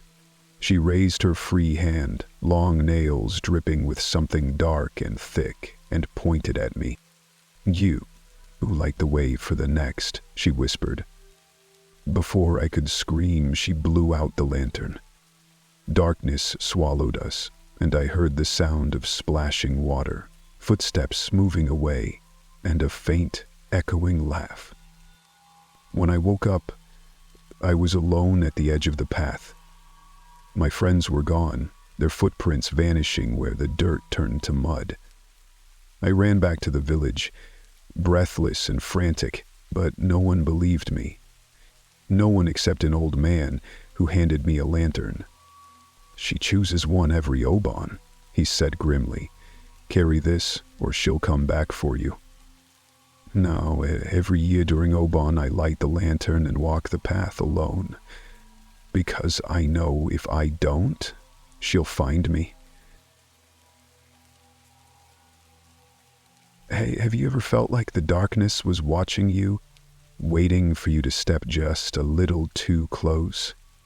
I did, and I'll never walk in the dark again. It started when I stayed at my grandmother's house in a remote village in Hokkaido. She always warned me not to go outside after sunset, especially near the old well in the forest. She called it the Mouth of Shadows and said it was cursed, but she never explained why. Being the city kid I was, I dismissed it as gruesome superstition. One evening, bored of the dimly lit house, I decided to go for a walk. The forest path was lined with tall cedar trees, their branches forming a canopy that blocked out the moonlight. The air felt colder the deeper I went, and the silence became oppressive, as if the trees themselves were holding their breath. But then, I heard it. A faint, raspy voice calling my name from the direction of the well. At first, I thought it was the wind, but the voice grew louder, more insistent, repeating my name in a dry, hungry whisper. Against my better judgment, I followed the sound. The well stood in a small clearing, covered in moss and surrounded by broken wooden planks. The air around it was freezing, and the shadows seemed to ripple unnaturally, like ink spreading through water. But then, the shadows moved. A hand, or something that looked like a hand, reached out from the darkness within the well. Its fingers were impossibly long, clawed, and black as night. It gripped the edge of the well, pulling itself up. My heart pounded as I stumbled back, watching in horror as a figure emerged. It was tall and impossibly thin, its body wrapped in writhing shadows that seemed alive. Its face, or what should have been its face, was a featureless void, except for a jagged, tooth-filled mouth that split open into a grotesque grin. "You called me here," it hissed. "Now you must feed me." I turned and ran, the trees blurring around me. The shadows stretched out, clawing at my legs, pulling me back. I screamed as I broke free and bolted back to my grandmother's house, slamming the door behind me. My grandmother was waiting, her face pale but unsurprised. She handed me a small talisman, placing it firmly in my hand. "It saw you. It won't stop now," she said. "Keep this with you, or it will take you." That was months ago. The talisman kept me safe for a while, but now it's starting to crack, and every night I hear my name again, whispered from the corners of the dark. Have you ever driven alone at night and felt like you weren't really alone? I did, and I'll never drive that road again. Balete Drive is infamous in Manila for its ghost stories, but I thought they were just urban legends. That changed one night, when I borrowed my cousin's car to head home late after a party. It was a quiet night, and the road was eerily empty. The gnarled balete trees lining the street cast long, twisting shadows under the flickering streetlights. But then, I saw her. At first, it was just a flash of white in the corner of my eye. A woman standing by the side of the road. She was barefoot, dressed in a long, tattered white gown that fluttered as if caught in a breeze, though the air was completely still. Her face was turned away, her long black hair hiding most of her features. I slowed the car, my instincts telling me to stop, but something deep inside screamed at me to keep going. I pressed the accelerator, refusing to look back. But then, she was in my rearview mirror. She sat silently in the back seat, her hair draped over her face like a veil. My chest tightened as the air in the car grew icy, my breath fogging the windshield. I wanted to scream, but my voice caught in my throat. Her presence was suffocating, heavy, as if the weight of her sorrow was crushing me. "Help me," she whispered, her voice so faint it felt like it was coming from inside my head. I couldn't look at her, couldn't turn around. I clenched the steering wheel, my knuckles white, and muttered a desperate prayer my grandmother had taught me. As I recited the words, the car began to shake violently, the lights flickering as if the battery were draining. But then, she laughed. It was a hollow, bitter sound that echoed in the small space. I felt her icy breath on my neck before the car lurched forward, and just like that, she was gone. The air warmed, the shaking stopped, and the road ahead was clear. When I got home, my cousin was waiting at the door, pale as a sheet. "You didn't take Balete Drive, did you?" she asked, her voice trembling. I didn't answer. I didn't need to. The scratches on the back seat of her car told her everything she needed to know. Have you ever entered a place and felt it wanted you to stay forever? I did, and I almost didn't leave.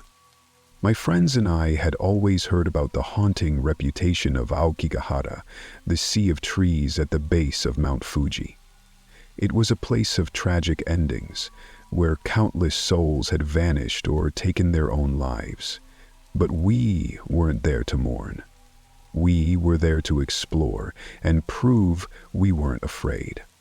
The forest was eerily quiet, its dense canopy blocking out most of the sunlight. The deeper we ventured, the more we noticed the oddities. Torn ribbons tied to trees, abandoned belongings, and a suffocating, heavy silence that pressed down on us like a weight. But then we found the cabin. It was old and weathered, its wooden walls warped and moss-covered. The door creaked open as if it had been waiting for us. Inside, the air was damp and smelled of mildew. A single red-painted room stood at the back, its door slightly ajar. "I dare you to check it out," one of my friends whispered, trying to sound brave. I rolled my eyes, but agreed, stepping into the crimson-lit space. The walls were painted a deep, unsettling red, and in the center of the room sat a mirror, cracked, yet reflecting the dim light. But then I saw her. She was in the mirror, though no one was behind me. A woman in a tattered white dress, her hair tangled and soaked, as if she had emerged from water. Her head tilted sharply to one side, and her eyes were hollow, endless pits of darkness. Before I could move, she whispered, "Stay. With me." The door slammed shut, and the room grew colder, the red walls seeming to pulse like a beating heart. I pounded on the door, screaming for my friends, but their voices were distant, fading, as though the room had swallowed me whole. But then, she stepped out of the mirror. Her hand reached for me, her icy fingers brushing my arm. My vision blurred, and I felt myself slipping, as if the room itself was pulling me into its crimson depths. Just as I thought I was lost, the door burst open. My friends yanked me out, dragging me back into the forest. When we reached the edge of the woods, I looked back. The cabin was gone, replaced by an endless stretch of trees. I still dream of her sometimes, her voice echoing in my head, "Stay with me." And every morning, I wake to find red smears on my mirror. Have you ever met someone whose smile wasn't quite right? I did, and I wish I hadn't. It was late one evening in Osaka, and I was hurrying home after work. My shortcut took me through a narrow, dimly lit alley, known for strange rumors. People whispered about the Kuchisake Nonna, the slit-mouthed woman, but I always dismissed it as an old folk tale meant to scare kids. The alley was eerily silent, the only sound coming from my footsteps on the damp pavement. Halfway through, I saw her. A woman in a long beige coat, standing under a flickering streetlight. She wore a surgical mask, which wasn't unusual, but something about the way she stood, too still, too stiff, made my skin crawl. But then, she looked at me. Her head tilted slightly, and even with the mask, I could feel her gaze piercing through me. She stepped closer, her movements deliberate, but unnervingly smooth. "Am I beautiful?" she asked softly, her voice almost musical. I laughed nervously, taking a step back. "Yes," I said, thinking it was the quickest way to end the conversation. But then she pulled down the mask. Her face was split from ear to ear, the corners of her mouth carved into a grotesque, jagged smile. The flesh was raw, glistening under the sickly light.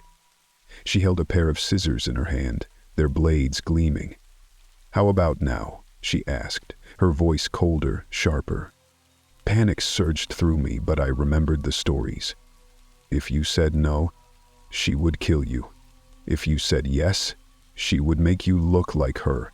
Thinking quickly, I stammered, "You're average." She froze, tilting her head in confusion. That moment was all I needed. I turned and ran, my heartbeat drowning out everything else. I didn't look back, didn't stop until I was inside my apartment, the door locked and bolted behind me. But then, the knocking started. 3 slow, deliberate knocks on my door. I peered through the peephole, my stomach dropping as I saw her standing there, her smile wider than ever. "I'll come back," she whispered, her voice cutting through the wood like a blade. She hasn't come yet, but every night I hear the knocking. Have you ever seen someone in a crowd who seemed out of place, like they didn't belong in this world? I have, and she still haunts me. It happened on a rainy evening in Tokyo. I had missed the last train and decided to walk home despite the downpour. The streets were deserted, the only sounds the patter of rain and the occasional splash of my footsteps. But then, I noticed her. A woman in a black kimono, standing perfectly still at the far end of the street, holding an old-fashioned black umbrella.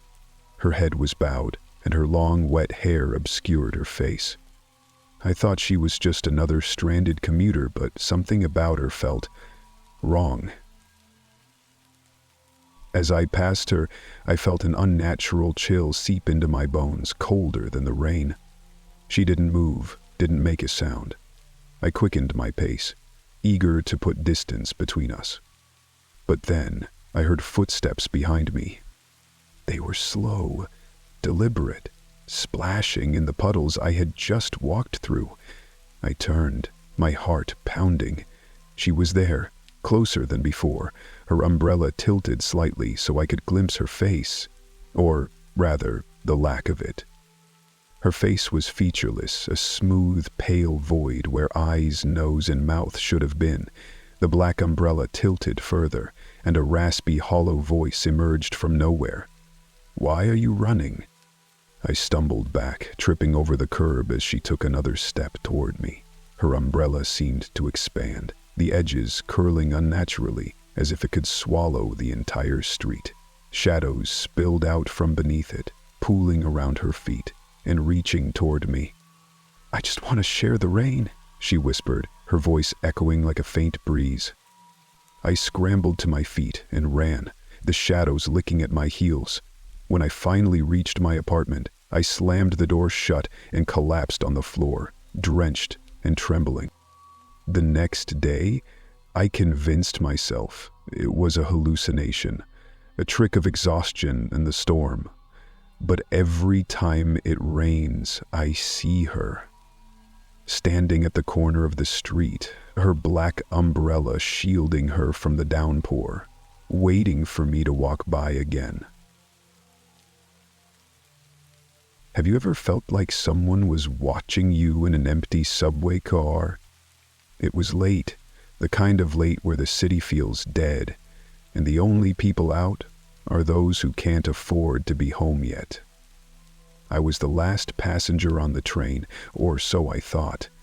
The hum of the fluorescent lights buzzed in my ears, and the rhythmic clatter of wheels against the tracks threatened to lull me to sleep. But then, I noticed the shadows didn't match. I was sitting near the middle of the car, yet there was a long, looming shadow stretching across the floor in front of me. I turned my head sharply, expecting to see someone standing in the aisle. There was no one there. "Next stop, Terminal 13, crackled the intercom. Terminal 13? That wasn't on the line. I checked the route map plastered above the window. There was no Terminal 13.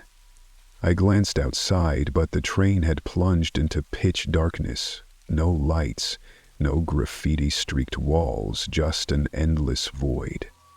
Then the doors at the far end of the car hissed open. A man stepped in. He was dressed in an old-fashioned conductor's uniform, his navy coat immaculate, brass buttons gleaming faintly in the dim light.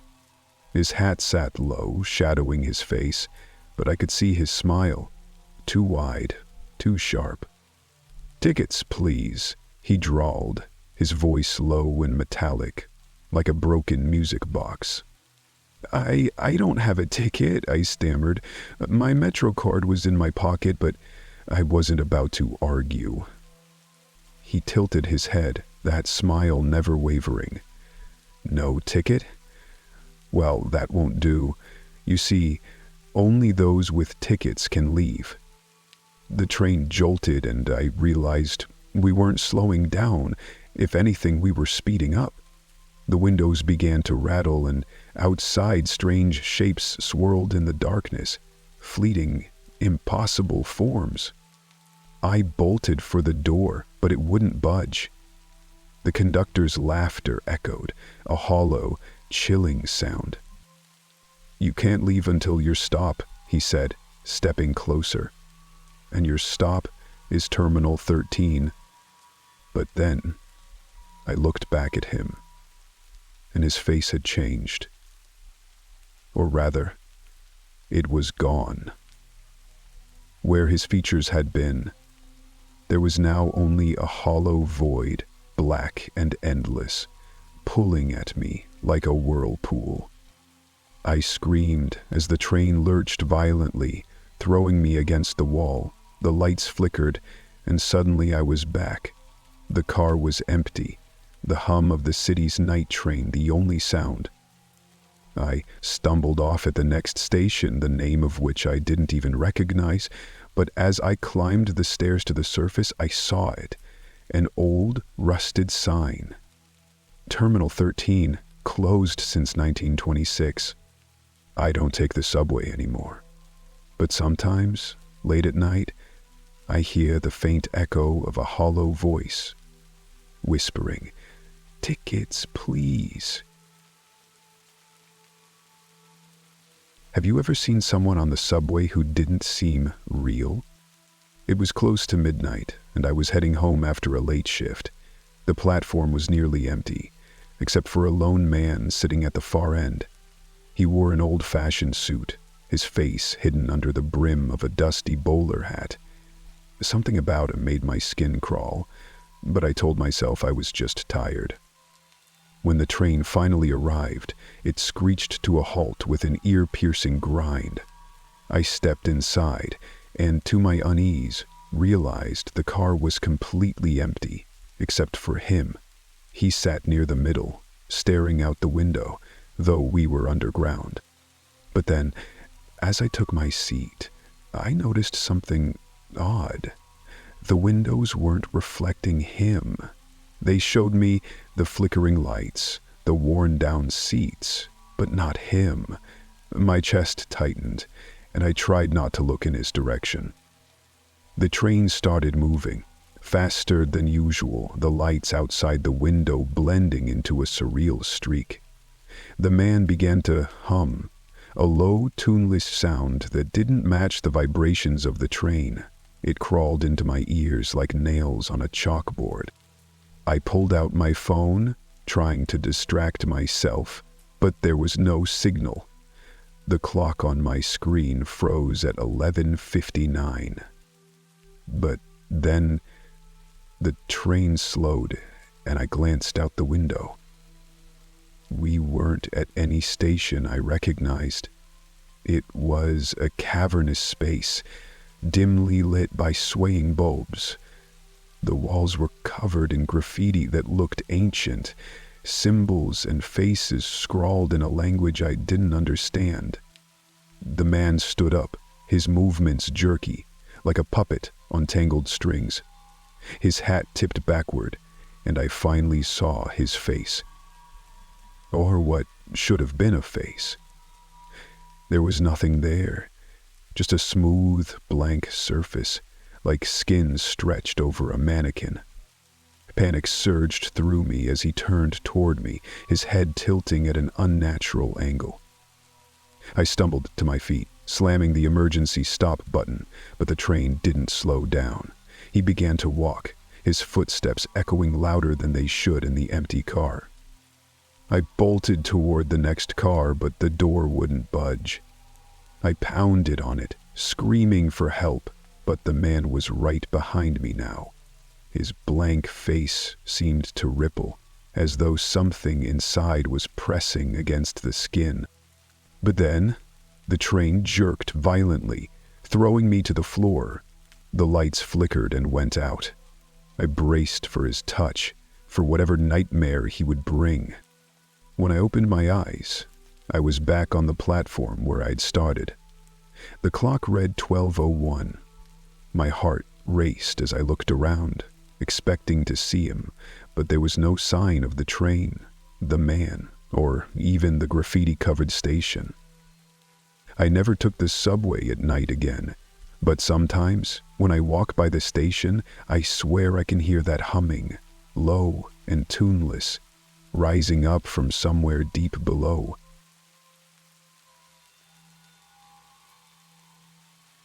What would you do if the subway started whispering your name?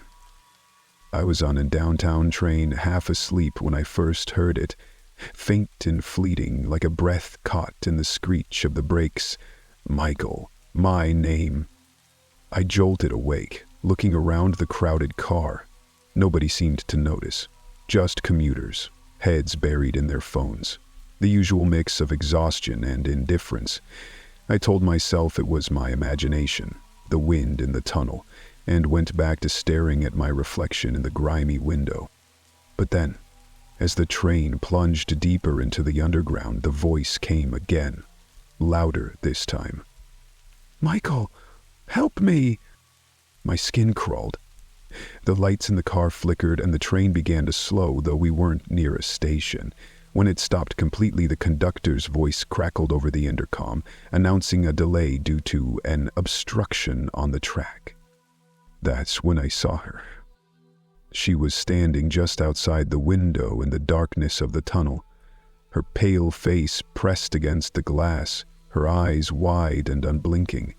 A woman in a tattered gray dress, her hair matted with dirt, staring straight at me. I froze. She mouthed something, her lips moving soundlessly. Then the lights flickered again and she was gone. But then I felt it, a hand, brushing against my arm. I turned sharply, but no one was there. The commuters seemed oblivious, as though they couldn't feel the icy chill creeping through the car. The voice came again, louder now, echoing through the tunnel. "Michael, you left me." Memories I had buried long ago surged forward. A drunken night, a dare to explore the abandoned sections of the subway. The girl who had been with me, Anna. I hadn't seen her in years, hadn't thought about her since that night. The train jolted violently, and the lights cut out completely. In the pitch black, I could hear them, whispers rising from all around. Not just Anna, but others, dozens of voices, wailing, crying, accusing. "You left us?" I bolted for the emergency exit at the end of the car, prying the door open with shaking hands. The tunnel stretched endlessly in either direction, the air heavy with the stench of rot. But then, I saw her again, standing in the center of the tracks, her arms outstretched. Her face was no longer human, her mouth stretched impossibly wide, her eyes black pits. "Stay with me," she whispered. The train roared to life behind me, its headlights illuminating her horrific form. I scrambled onto the platform just as it barreled through, missing me by inches.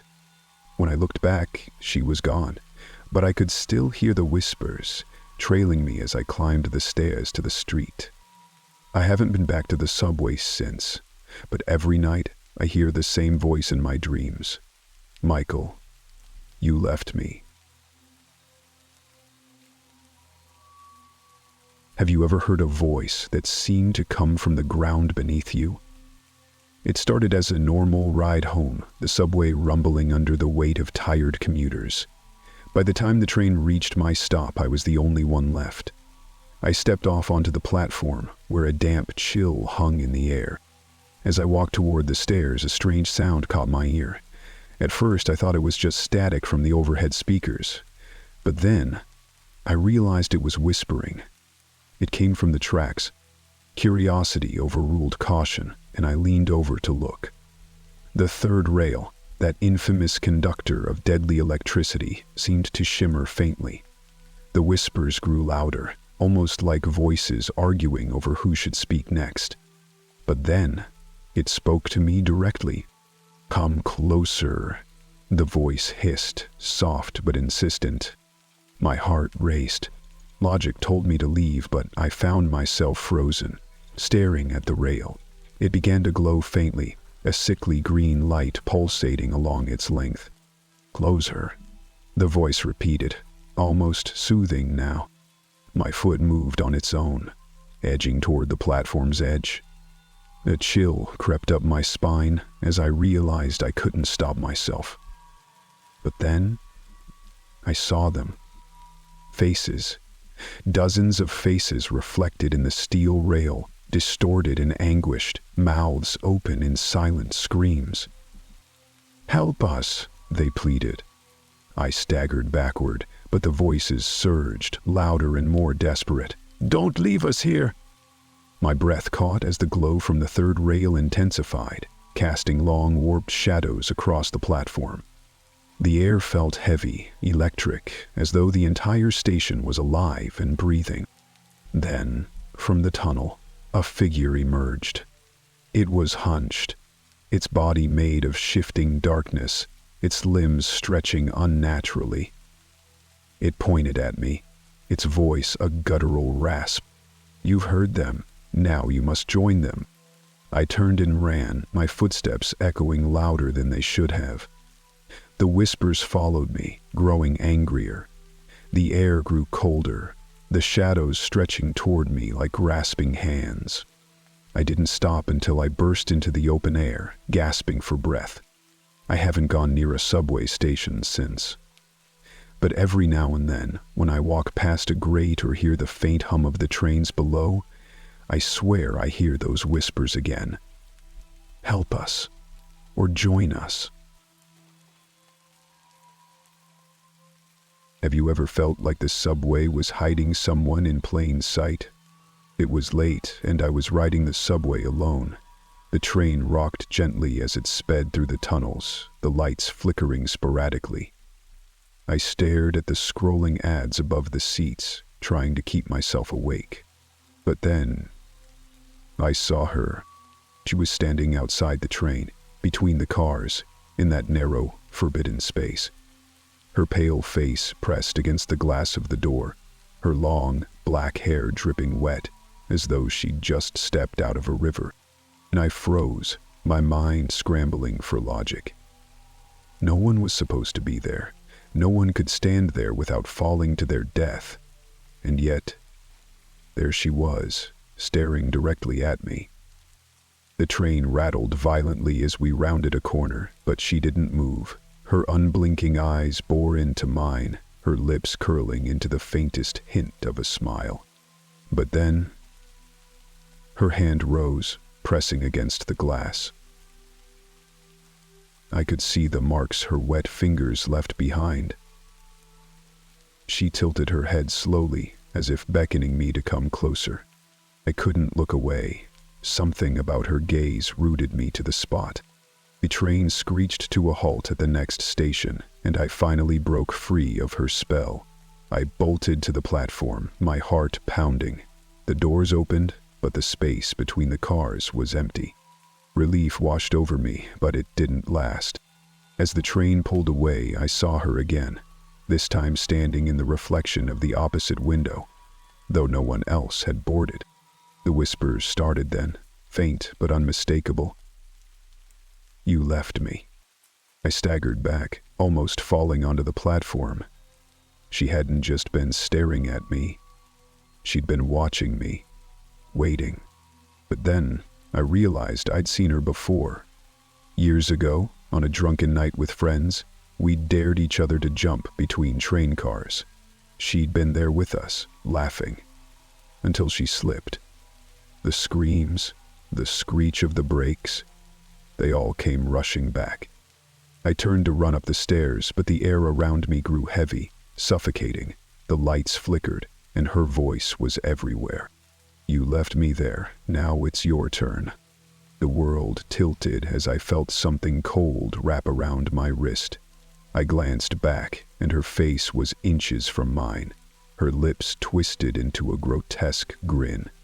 Her eyes were wide, and they looked at me with hatred and horror. I woke up on the platform hours later, the first train of the morning pulling in.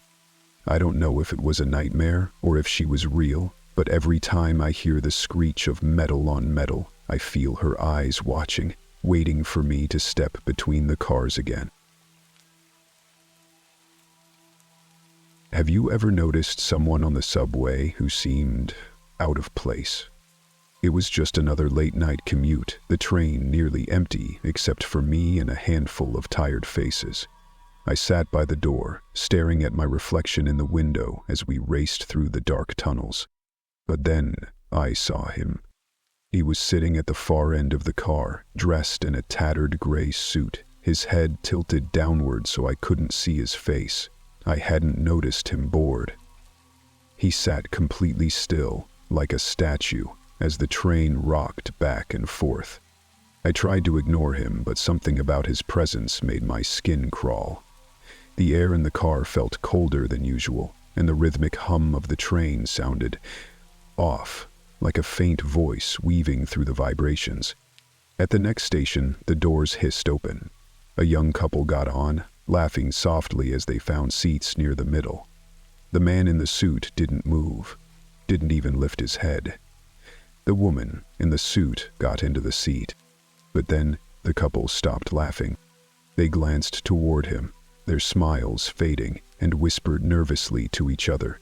I watched as the woman stood up, grabbed her boyfriend's arm, and hurried to the next car.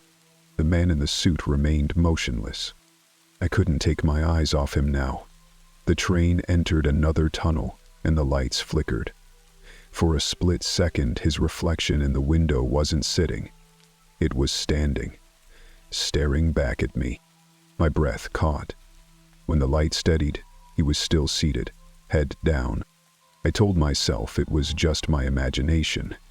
But then, the train began to slow, though we weren't near a station. I caught sight of an almost fancy-looking person, hiding behind a handrail and watching. The lights dimmed and the intercom crackled with static.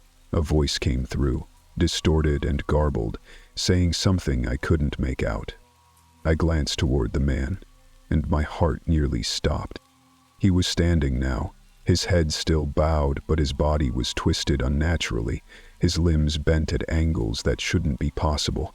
His shadow stretched impossibly long, creeping toward me across the floor, loosened limbs poking at the morning-tinted ground with lacerated bones.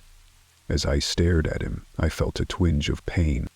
The train came to a halt in the middle of the tunnel. The lights went out completely, plunging us into darkness. "Get off," her voice whispered, so close it felt like it was right in my ear. When the emergency lights flickered on, the man was gone.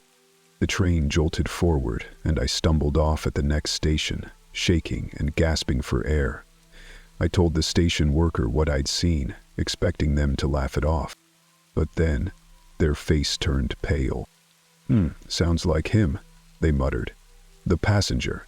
People say he's been riding this line for decades, but he never leaves, and neither do the ones who look too long. I don't ride that line anymore.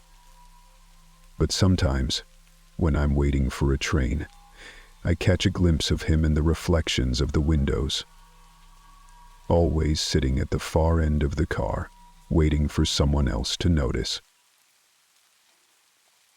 Have you ever heard a sound on the subway that you couldn't explain? It was late, past the point when most sane people had already gone home. I was on the last train, the one that always seemed to stop too long in the middle of nowhere. That night, the delay was longer than usual. The train screeched to a stop between stations, and the lights dimmed to a faint, sickly yellow. Outside the windows was nothing but the dark walls of the tunnel.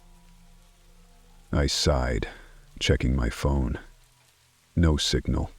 But then, I heard it. A scream. It wasn't the kind of scream you could dismiss as brakes grinding or a drunk passenger shouting. It was raw, guttural, and filled with pain. It came from somewhere outside the train, deep in the tunnel. I looked around, expecting someone else to react, but the other passengers didn't even flinch. They were staring at their phones or nodding off, oblivious to the sound that was growing louder, closer. The lights flickered, and for a brief second I saw something outside the window. A figure, hunched and shivering, crawling along the tracks. I leaned closer, my breath fogging the glass. The figure stopped crawling and turned its head toward me. Its face, or what should have been a face, was a mass of darkness, void-like, with no features except for its gaping mouth. Another scream tore through the air, deafening now, rattling the walls of the train car. I stumbled backward, my heart racing, But when I turned to warn the others, they were gone. Every seat was empty. But then, I heard the doors hiss open. The air turned frigid, and I felt a presence step onto the train. I didn't dare turn around. My legs locked in place, and my chest tightened as the screaming started again, softer now, but coming from inside the car. "Don't look," a voice whispered, faint but urgent. I turned my head slightly, just enough to see a reflection in the darkened window. A tall, gaunt figure was standing at the far end of the car, its body contorted, its head twitching violently. The doors hissed shut and the train jolted forward. The figure began to move toward me, its footsteps echoing louder than they should have. I bolted. I ran through the next car and the next, each one just as empty as the last. The train felt endless. The windows darkened, so I couldn't see outside. But then the screaming stopped. I looked back. The figure was gone, but so were the doors, the walls, even the seats. I was standing in a tunnel. The train vanished, the air thick with silence.